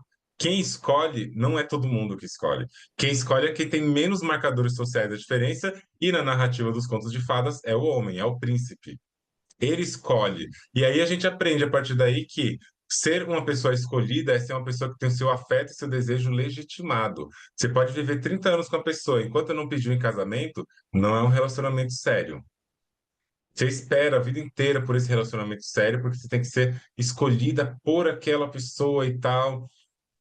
E acho que os contos de fadas, os romances da Disney, vêm nesse lugar de produzir, primeiro, essa higienização do nosso desejo. A gente tem que tirar vários componentes para poder se adequar a essa narrativa. E depois é isso, você vai ter que ser uma pessoa passiva de ser escolhida por alguém. E quando você quer ser escolhida por alguém, você faz o impossível. Você demonstra o que você nem tem, você cria ferramentas, cria uma estética totalmente real para demonstrar o que você não tem só para ser escolhida, aí entra no love bombing, entra nessas dinâmicas todas que a gente está falando, e aí, né, gente, tenso, porque sempre vai ter alguém que vai ter que ceder, sempre vai ter alguém que vai ter que cortar pedaços, e eu falo sempre que não tem coisa pior nessa vida, subjetivamente falando, psicologicamente falando, do que você ter um desejo, ser um desejo seu, natural, de existência, que te define quanto pessoa, e você ter que podar isso só para caber num espaço por pertencimento de grupo. O adoecimento que vai vir a partir daí é de tal modo que você vai passar até a acreditar no amor romântico e na monogamia. E quando pergunta dos esquemas de colonialismo e tudo, tem no Café Filosófico minha participação, que chama A Construção do Desejo do Amor nas Relações Interraciais, e lá eu faço toda uma abordagem bem mais continuada sobre isso, e quem quiser saber sobre isso na não monogamia especificamente, aí a gente tem um curso que chama, aqui na Brava, né, que chama Não Monogamia e Colonialismo. Os eu não lembro mais o nome, mas é sobre pensar os efeitos do colonialismo sobre as relações afetivas. Então, os impactos, os efeitos, sabe? Mas é não monogamia e colonialismo. Tem um outro curso que aconteceu recentemente, que chama Entre a Raça e o Afeto, o Nojo. E aí tem meu podcast, tem meu livro. Estou escrevendo um outro livro também que vai sair ano que vem, que chama Ensaios sobre o Colonialismo, Desejos, Fé e Subjetividades e Corpos em Disputa. E a gente vai construindo essa narrativa. É isso, Ami. Não, e uma coisa que quando você foi falando, né, me lembrou muito que é sempre uma discussão que acontece dentro dos cursos, quando a gente tá dizendo disso, né, que é esse momento da paixão, né? O que que a gente faz? Uhum. Tanto que assim, gente, vocês me aguardem, porque no ano que vem eu tô organizando aqui um rolê que vai ser não monogamia para emocionades. Porque tá todo mundo precisando disso. Eu vou chamar Andreone, Caru, Amanda Palha, sei lá, vou chamar a galera ali, ó, da não monogamia, só a galera pra gente discutir o que que faz com a emoção, né, desses momentos que parece que tudo desorganiza um pouco, mas eu acho que é isso, né, Uhum. o lugar da paixão nisso, enquanto essa paixão que se sofre, né, tipo, pra mim sempre foi muito colocado nesse lugar, assim, sempre foi uma angústia sentir esse lugar que parecia que era isso, eu tava tentando ali fazer algum tipo de conquista ali do outro, não necessariamente eu tava sendo eu mesmo, né, porque você tá num momento de conquista, o outro também tá mostrando alguma coisa, e ninguém tá vendo ninguém, né, ninguém tá se relacionando com ninguém, eu tô me relacionando comigo mesmo, com as projeções que eu inventei na minha cabeça, a pessoa tá se relacionando com, sei lá, o que ela inventou de mim. Então tem toda uma complexidade disso, assim, dentro desse momento apaixonades, né? E aí eu acho que isso também é uma coisa interessante pra gente pensar quando tá pensando numa monogamia, Porque é isso, né? O que se faz com toda uma rede, amigos, pessoas, não sei o quê, e aí você tá lá, assim, super envolvido, querendo viver um negócio, não sei o quê, não sei o quê, mas ao mesmo tempo pensando sobre isso, né? Porque eu acho que também tem essa diferença, quando a gente tá só vivendo uma coisa e não tá refletindo sobre qual é a estrutura que tá compondo ela, é uma coisa.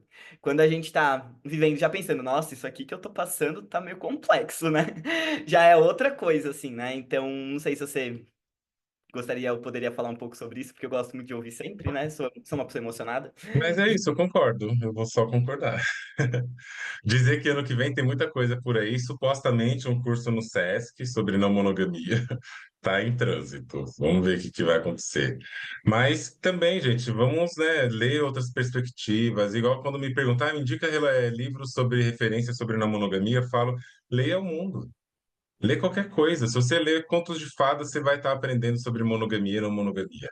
Se você lê um livro, sei lá, sobre iluminismo, com esse olhar crítico, você também vai estar aprendendo. É sobre a gente aprender a identificar processos, identificar padrões, sabe? Dá para pensar bastante coisa, assim. É isso. E tem mais uma pergunta aqui de Gabriel. Gabriel, se o sistema capitalista está estruturado na monogamia e nos papéis de gênero instituídos por ela, é realmente possível superar totalmente a monogamia estando nesse sistema? Achei ótima pergunta, Gabriel. E aí, também, só para voltar nisso, Sara tinha falado, né? Foi falado bastante sobre a monogamia, gostaria de saber mais sobre a não monogamia. Então, acho que a gente falou também bastante sobre não monogamia, mas não sei se é alguma coisa específica, Sara, que você quer saber sobre não monogamia, que também dá para direcionar um pouco, mas eu vou jogar aqui para Andreone, para ver o que que ela faz. Essa coisa, né, do capitalismo, não monogamia, monogamia, eu não sei, eu não tenho tantas esperanças rápidas de que a gente vai sair do capitalismo agora, assim como eu não tenho esperanças profundas de que o racismo vai acabar amanhã. Só que se a gente deduzir que é porque uma coisa não está acabando e então a gente tem que manter, aí a gente vai ter que deduzir que a gente tem que continuar matando mulheres, travestis, pessoas trans, pessoas LGBT. A gente tem que assumir que pessoas negras têm que continuar se sendo mortas pelo Estado, que esse aparelho policial, que só essa semana a gente já viu centenas de atrocidades, que não é exclusiva dessa semana, que foram filmadas, só isso, elas só foram filmadas. É assumir que, como o aparelho policial não vai deixar de ser assim tão cedo, tem que parar de lutar contra, parar de lutar contra a escala 6 por um, porque o capitalismo não vai acabar, né? Então, eu acho que pensar que se vai acabar ou não vai ajudar muito a gente agora. Não sei se vai acabar, de fato. A monogamia está dentro do capitalismo, ela está. Mas quando a gente fala de descolonizar, a gente está falando não de retornar um período, por exemplo, eu vou retornar a não monogamia para o período antes da invasão europeia nas Américas. Não é lá que a gente quer chegar. Ninguém vai viver como as pessoas viviam naquela época, porque não existe mais aquilo. É outra transformação social. Mas o que que é? Como que eu faço para desfazer o que tem nas possibilidades que a gente tem? Para mim, isso é descolonizar, é fazer o que é possível, o máximo que a gente puder fazer. Não é sobre mudar o mundo para o jeito que a gente quer. Isso a colonização já fez pro jeito que ela queria. A gente tem que desfazer o possível que a gente faz e só isso, e a gente só faz isso em rede, né? E para comentar sobre monogamia, não monogamia, aí eu acho que seria um curso inteiro, né? Mas é mais ou menos o que a gente conversou até agora, que a não monogamia não é sobre número de parcerias, é sobre a gente romper com essas lógicas de dominação, de controle do corpo, do desejo, do afeto, mas é pensar economia, Estado, religião. Não monogamia é sobre a gente pensar uma série de coisas. Por isso que muita gente preguiçosa na internet quer falar só sobre sexo, porque é mais fácil. Só sobre com quem transa, embora isso é importante. Falar sobre isso eu acho que é fundamental dentro do debate não monogâmico mesmo. Porque a gente está materializando a vida ali no contato com a pessoa. Não tem como dizer, não, para de falar sobre sexo e etc. Não, não precisa parar de falar. Aí a gente tem que só que falar também a partir de outras perspectivas, que faz parte do processo, entende? Mas quem quiser o curso tem. E, de novo, tem sei lá, uns 18 ou 19 episódios no meu podcast só sobre isso, que ainda está no começo, né? Eu comecei gravando, ainda não gravei nem 10% do que eu gostaria. Mas aí, sem condição material, fica difícil também. Aí a gente vai fazendo o que dá também e o que é possível. Não, gente, Andreone tem uma produção que, assim, entrega absolutamente tudo. Uma produção neurótica, Realmente. né, amigo? Não, olha, é uma duplinha aqui, nós mesmo, que vou dizer uma coisa, gente, que é isso. Mariana fez uma pergunta aqui no chat. É possível ter filhos na não monogamia? É possível ter Com filhos na não certeza, monogamia, com certeza. mas com certeza é possível. É possível ter filhos na não monogamia, é possível se relacionar com pessoas que têm filhos na não monogamia, e é inclusive um lugar de desconstrução esse de se relacionar com pessoas que têm filho na não monogamia, porque a gente também vai pensar o cuidado da criança na rede. Não é, eu me relaciono com a pessoa que tem crianças e ela se vira com a criança porque eu me relaciono com a pessoa e não com a criança. Não, você se relaciona com a rede, né? E é possível sim. É, de novo, gente, se relacionar com uma pessoa só não faz de você uma pessoa monogâmica. Se relacionar com 10 não faz de você uma pessoa não mono. Ou você é, ou você conhece, ou você já foi uma pessoa que foi traída. Ou você traiu, ou você conhece alguém que foi traído, ou você foi a pessoa traída. Todo mundo tem esse envolvimento porque, e tô falando de monogamia. Então não é sobre esse lugar da parceria de números, não é sobre morar com ou não. Até porque tem várias pessoas monogâmicas casadas com famílias paralelas, né? E aí a gente olha Brasil. Qual que é o cenário do Brasil? Isso foi ano retrasado. Mais de 5,5 milhões de mães solo. Estado monogâmico, eu tô falando, sabe? Então, dá para ter sim, e a gente consegue produzir isso. Não é dizer que as pessoas que têm criança são obrigadas a ter alguém para cuidar, não é sobre esse lugar de cuidado obrigatório, de providência, mas tem esse lugar da rede, e é importante ter. É importante saber isso, senão a gente vai fazer a prática monogâmica, que é, por exemplo, olhar nos aplicativos, pessoa tem dois filhos? Não, não quero. Tem criança? Eu não quero. Porque aí é o descarte monogâmico sendo colocado em prática de novo. E acho que a gente não está buscando por isso, espero, pelo menos. Exatamente. Não, e aí é isso, né? Igor até falou aqui no chat, a monogamia entrega filhos sem pais. Então, quando eu comecei a ver, também pensei nisso, assim, é isso, a estrutura, né, monogâmica, ela é feita para que alguns corpos, e aí esses corpos, geralmente corpos femininos, né, mulheres cis, pessoas trans, não sei o quê, mas que estão ali dentro desses lugares de cuidado, né, que vão ser as pessoas responsáveis por esse cuidado, mesmo que casades, né, muitas vezes continuam sendo as pessoas mais responsáveis por esse cuidado. E a gente sabe que isso é, assim, né, não é nenhuma novidade, são todos os dados que aparecem, enquanto que é um trabalho sobrecarregado, né, para mulheres, por exemplo, né, mulheres cis. Então, é isso, assim, tem toda uma complexidade. Eu fico pensando também, Andrane, que para as pessoas, porque é isso, muitas vezes você tem algum apoio familiar, né? Tipo, quando essa família é constituída, assim. E aí você tem, sei lá, tia, mãe, não sei quem, que vai dar conta disso, né? E aí eu fico pensando para as pessoas LGBTs, por exemplo, o quanto que muitas vezes esse espaço familiar, ele não é uma possibilidade, né? Então, quanto mais a gente fala disso, mais eu fico assim, às vezes acham que a não monogamia não é para as pessoas dissidentes. Eu fico pensando, é muito mais. É para as pessoas dissidentes, né? Seja em qual grau Sim, for a existência desse sistema. Mas é isso, como que a gente consegue estabelecer outros tipos de rede, né? De cuidado. sim. Eu não estou falando para pessoas normativas e hegemônicas, não é o meu interesse. Se elas quiserem ouvir e se desconstruir a partir daí, eu acho legal mesmo. Mas eu estou falando para outros corpos que aprenderam que não têm direito a ser amado, que não têm direito a ter uma vida afetiva digna. Estou falando para essas pessoas, né, que estão nesse lugar.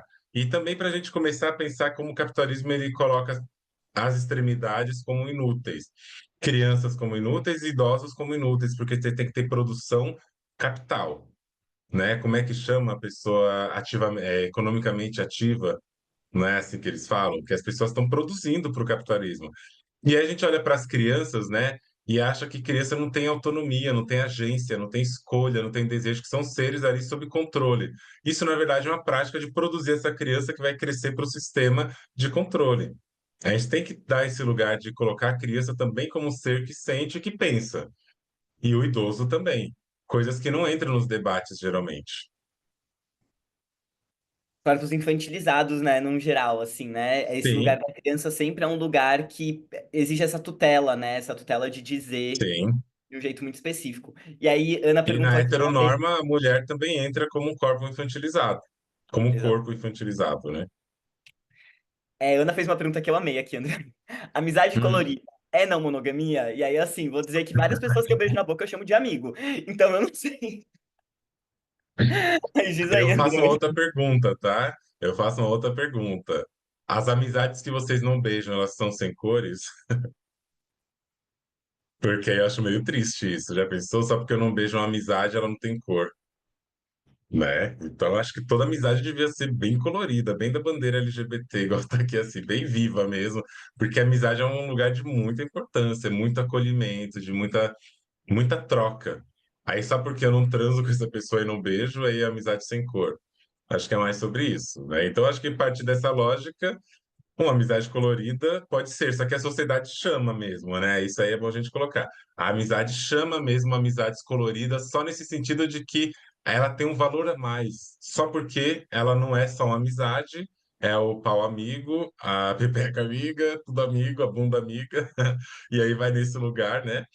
Que é só nesse lugar de sexualizar.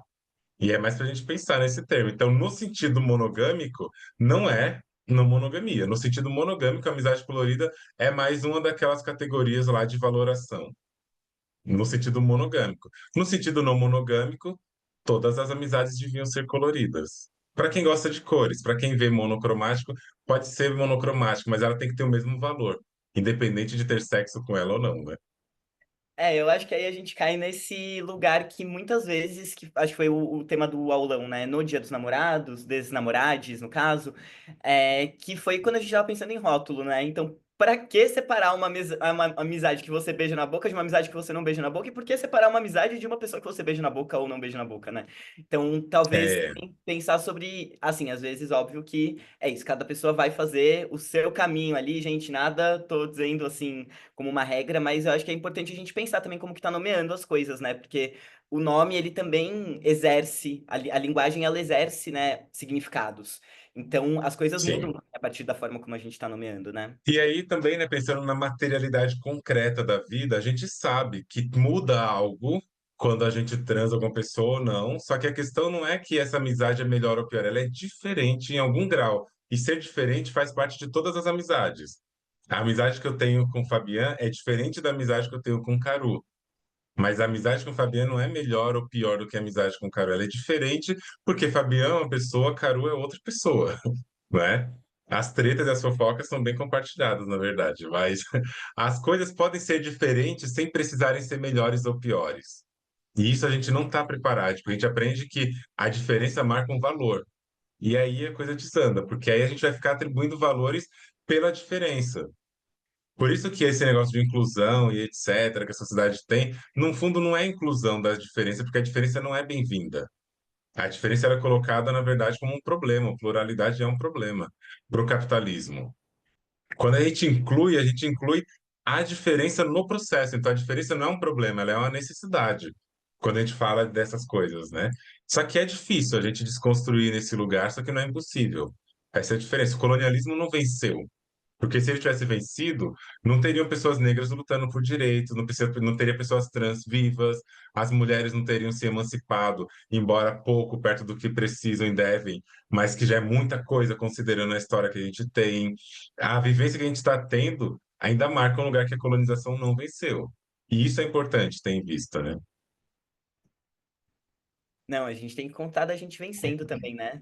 E Como que são tem, as sabe? de resistência, né? Porque é isso, tipo, tem gente aqui, né? Se tá havendo resistência, tem outra A coisa que última romântica do século XXI ganhou 4 prêmios no último Multishow, entendeu? Ali, tem que mostrar que é tem isso. travesti cantando, mesmo que seja amor romântico. Ok, eu vou passar esse pano levemente, mas tem travesti negra ganhando 4 prêmios diante de um monte de gente cis branca.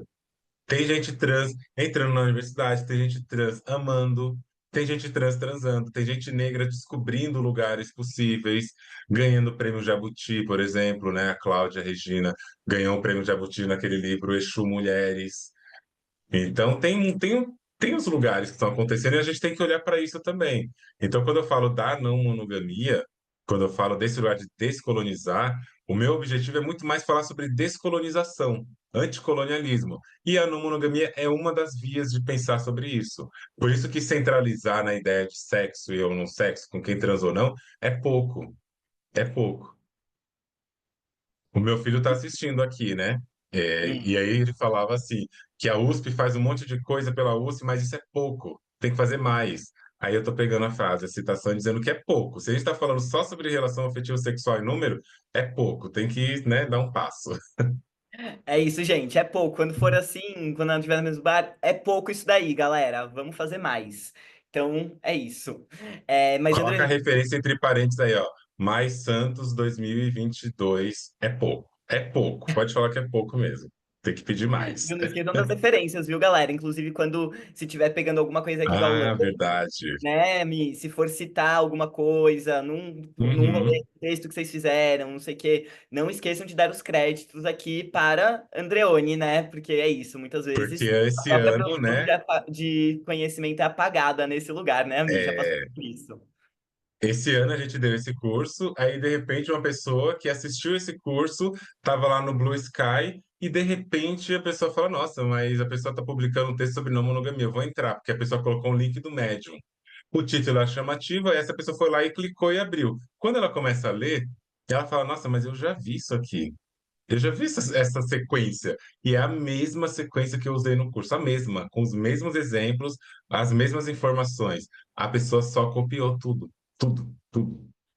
E meu nome apareceu uma foto lá embaixo, não disse que o texto foi copiado do curso, só tinha minha foto. E eu falo, mas olha só que palhaçada. Não que o conhecimento me pertença, né? Mas é, de novo, falar sobre essa apropriação de conhecimento de pessoas não brancas que está acontecendo por aí. Exatamente, galera. Não, é isso. Se for usar, não esqueçam de citar, né? Falar tudo bonitinho. Mas duas coisas só pra gente fechar aqui, Ami. Tem uma pergunta que eu vou fazer, Hum, que é de Mayra, mas já vou chegar nela, só comentando isso que você estava trazendo, né? Que tem uma coisa que, quando estão contando das narrativas, né, de grupos que estão fora das hegemonias, né, e aí são classificados enquanto outros, né, outros por essas hegemonias e tudo aham. mais, tem esse lugar, né, que é uma coisa bem colonial que os processos fazem de uma homogeneização, né? Os grupos que permitem ter complexidade são os grupos hegemônicos. Pra gente é isso, tipo, todo mundo aqui é isso daqui. Então as narrativas trans são só as narrativas de dor e sofrimento.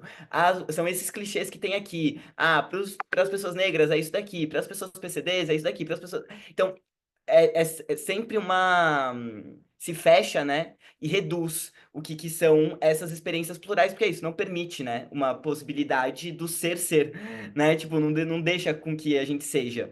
Então, é muito interessante quando a gente tá pensando nisso, inclusive quando a gente tá pensando a não monogamia, pra gente não cair nos manuais, né? Em algo tipo, uma narrativa única, um jeito certo, um não sei o quê, porque também é isso, né? São complexos. E aí, quando a gente tá pensando junto com gênero, com raça, com classe, com sexualidade, com corpo normatividade, vão ter outras coisas que vão compor, né? O que são essas dinâmicas.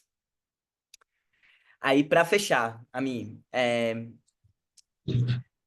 Mayra, dúvida mega presente nesse momento da vida. Como nos relacionamos, não sexualmente, sendo não monogâmicos com pessoas que são monogâmicas? Os valores são muito distantes e se atravessam. Ah, gente. Quando a gente fala de relação, de até mesmo relação afetivo sexual, tem muita gente não mono se relacionando com gente mono. A pergunta é, dá certo, não dá certo? Eu falo, olha, gente, cada caso é uma complexidade e não tem resposta. Agora, como que a gente se relaciona, mesmo não afetivo sexualmente, aí depende demais do quanto que a nossa, primeiro, a nossa tolerância, a nossa saúde mental, a nossa condição de pensar sobre isso nos permite. Porque senão a gente pode. Porque eu sempre faço exemplos que vão de outros lugares para outros lugares. Por exemplo, uma pessoa negra vivendo a branquitude com pessoas brancas. Ela vai ter que se aproximar de pessoas brancas, se ela quiser, que estão, no mínimo, tentando desconstruir essa ideia de branquitude. Eu não vou ficar num grupo de pessoa branca que não tem o mínimo de desconstrução. Eu quero que vão embora com seus navios de volta para a Europa, entendeu?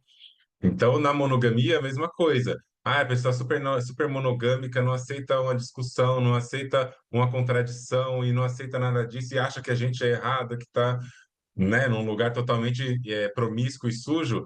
Foda-se, vai embora. Não tem espaço aqui. A vida é complicada demais para a gente ficar dando tempo para pessoas que não estão nem aí para uma desconstrução. E não é sobre intolerância, não, porque eu não acho que a gente ser obrigado a aceitar a violência das pessoas é ser intolerante. A gente não aceitar não é intolerância. Eu não vou chegar convertendo pessoas para não monogamia. não é meu interesse, até porque eu não ganho nada com isso. Eu gosto quando as pessoas se entendem e percebem por elas próprias que dá para fazer coisa diferente, porque aí a mudança é efetiva. Convencimento tem igreja, tá? A igreja está aí para isso. E aqui não é sobre igreja. Então, como que a gente faz para fazer esse convívio? Às vezes você não faz. Às vezes você só não faz. E uma sugestão de ouvir para vocês, que nós estamos chegando no finalzinho de ano, né? Dia 7 de dezembro. Família é um tema que ferve agora na cabeça de todo mundo. E quem é trans, quem é uma pessoa que não está nas conformidades sociais, vai ter que enfrentar famílias, e quem é não mono vai enfrentar família, talvez. Escutem um episódio que está no meu podcast que chama Quando Desistir da Família. Porque a gente tem que aprender isso, a gente tem que aprender a desistir. Aprender a desistir dos relacionamentos, das pessoas, dos lugares tóxicos. E aí tem um outro episódio lá mais para trás no meu podcast, que eu acho que é o 33, não sei, que chama A Desistência enquanto uma ferramenta colonial, anticolonial. Desistir também é um ato anticolonial. Então, esse lugar de que eu tenho que me dar bem com todo mundo, não tem nada. Ninguém tem que nada. Vocês têm que fazer o que é possível, o que dá, o que vocês conseguem viver. Então, pensem aí, tá te ofendendo, tá te machucando, tá um monte de coisa? Não façam isso, não fiquem. Não fiquem em lugares que te falaram que tem que ficar só para ser gente boa. Não é sobre ser gente boa, entendeu? Quer namorar pessoas monogâmicas? Aí é com vocês também. Vocês vão ter que arcar com as responsabilidades, se virar. Não existe certo e errado, existe possível. É isso, né? Um cuidado com o outro, mas sempre um cuidado com a gente mesmo também, né? Como que a gente tá dentro dessas relações e como que é isso? A gente Total. também é ensinar essa lógica cristã, assim, né? Muito colocada também nesse que você precisa passar por várias dores, né? Pra provar alguma coisa, você precisa ter esse lugar do sacrifício e tudo mais. E é isso, né? Também mais uma logiquinha ali colocada pra gente que a gente pode repensar isso, né? Ver outras formas de fazer isso. Então. É isso. Tá, você falou, desistir é o meu hobby. É isso, gente. Desistam mais. Pra quem quiser entrar num assunto sobre fracasso, amanhã vai ter esse aulão na Brava, que é com Mitzi Queiroz, que se chama Poéticas do Fracasso. Então, é isso. Para ex-fracassades e muitas pessoas que já estão ali fora dos sistemas hegemônicos, né? Já começam dentro de um lugar de fracasso para esse sistema, né? E aí, o que a gente pode fazer com isso, né? Que eu acho que é uma coisa muito interessante. E vou deixar o link aqui do Apoia-se da Brava, deixar o Instagram de Andreone também, tudo aqui no chat pra vocês e a gente pode ir dando tchau. Vai dando tchau aí pra mim, Andreone, que depois eu chego. Gente, obrigada por estarem aqui este sábado. A gente conseguiu cumprir aqui nosso horário para não acabar tarde para vocês. Se vocês irem lá almoçar, fazer a comidinha e arrumar a casa, eu vou arrumar a casa um pouco ainda. Mas obrigada por estarem até aqui, até esse momento, trazendo muitas conversas. Acho que essas discussões do chat, infelizmente, a gente não consegue ler todas, mas, né, é sempre muito bom. E, de novo, vão lá, sigam a gente nas redes, vão lá no podcast e vamos pensar, né? Abrir a mente. Como eu sempre pergunto, você já parou para pensar? Ami, obrigada também pelo espaço, né? Pelas discussões, pelos comentários. E estamos aqui encerrando cursos da Brava em alto nível aqui. Obrigada. Perfeito, Ami. Não, eu espero, talvez, assim, se você tiver espaço na sua agenda, que no dia 12 a gente esteja junto, mas vamos ver se isso vai ser possível, né? Porque eu sei que é uma agenda concorrida, mas no dia 12 vai ter uma festinha de encerramento, assim, rolê de encerramento da Brava, Olha, né? Quem vai aí conduzir é sim, Cadu, gostei. que inclusive, como vocês viram, faz parte da rede de fofoca das amizades aqui. Com Então, certeza. é isso, né? Então, o Caru vai fazer a condução desse encontro, vai ser no dia 12 às 7 horas também. Inscrições gratuitas, tem opção de colaboração, né, voluntária para quem puder. Então, para vocês aqui, ó, que estão vendo o curso, que já tem algum contato com a Brava e tudo mais, estejam lá com a gente, porque a gente vai falar de umas coisas legais também, vai falar de relação, vai falar de algumas coisas assim e vai, obviamente, né, entender como que foi esse ano da Brava e falar de algumas coisas pro ano que vem. Mas é isso, sem esse rolê muito institucional, porque aqui a gente não é desse jeito, né? A gente vai só realmente se emocionar de juntos e tá ali no Zoom E tá ali no compartilhando. Zoom compartilhando. É isso. É isso? Beijo, galera. Beijo, gente. Até Obrigado por mais. estarem Até aqui. breve. Até breve.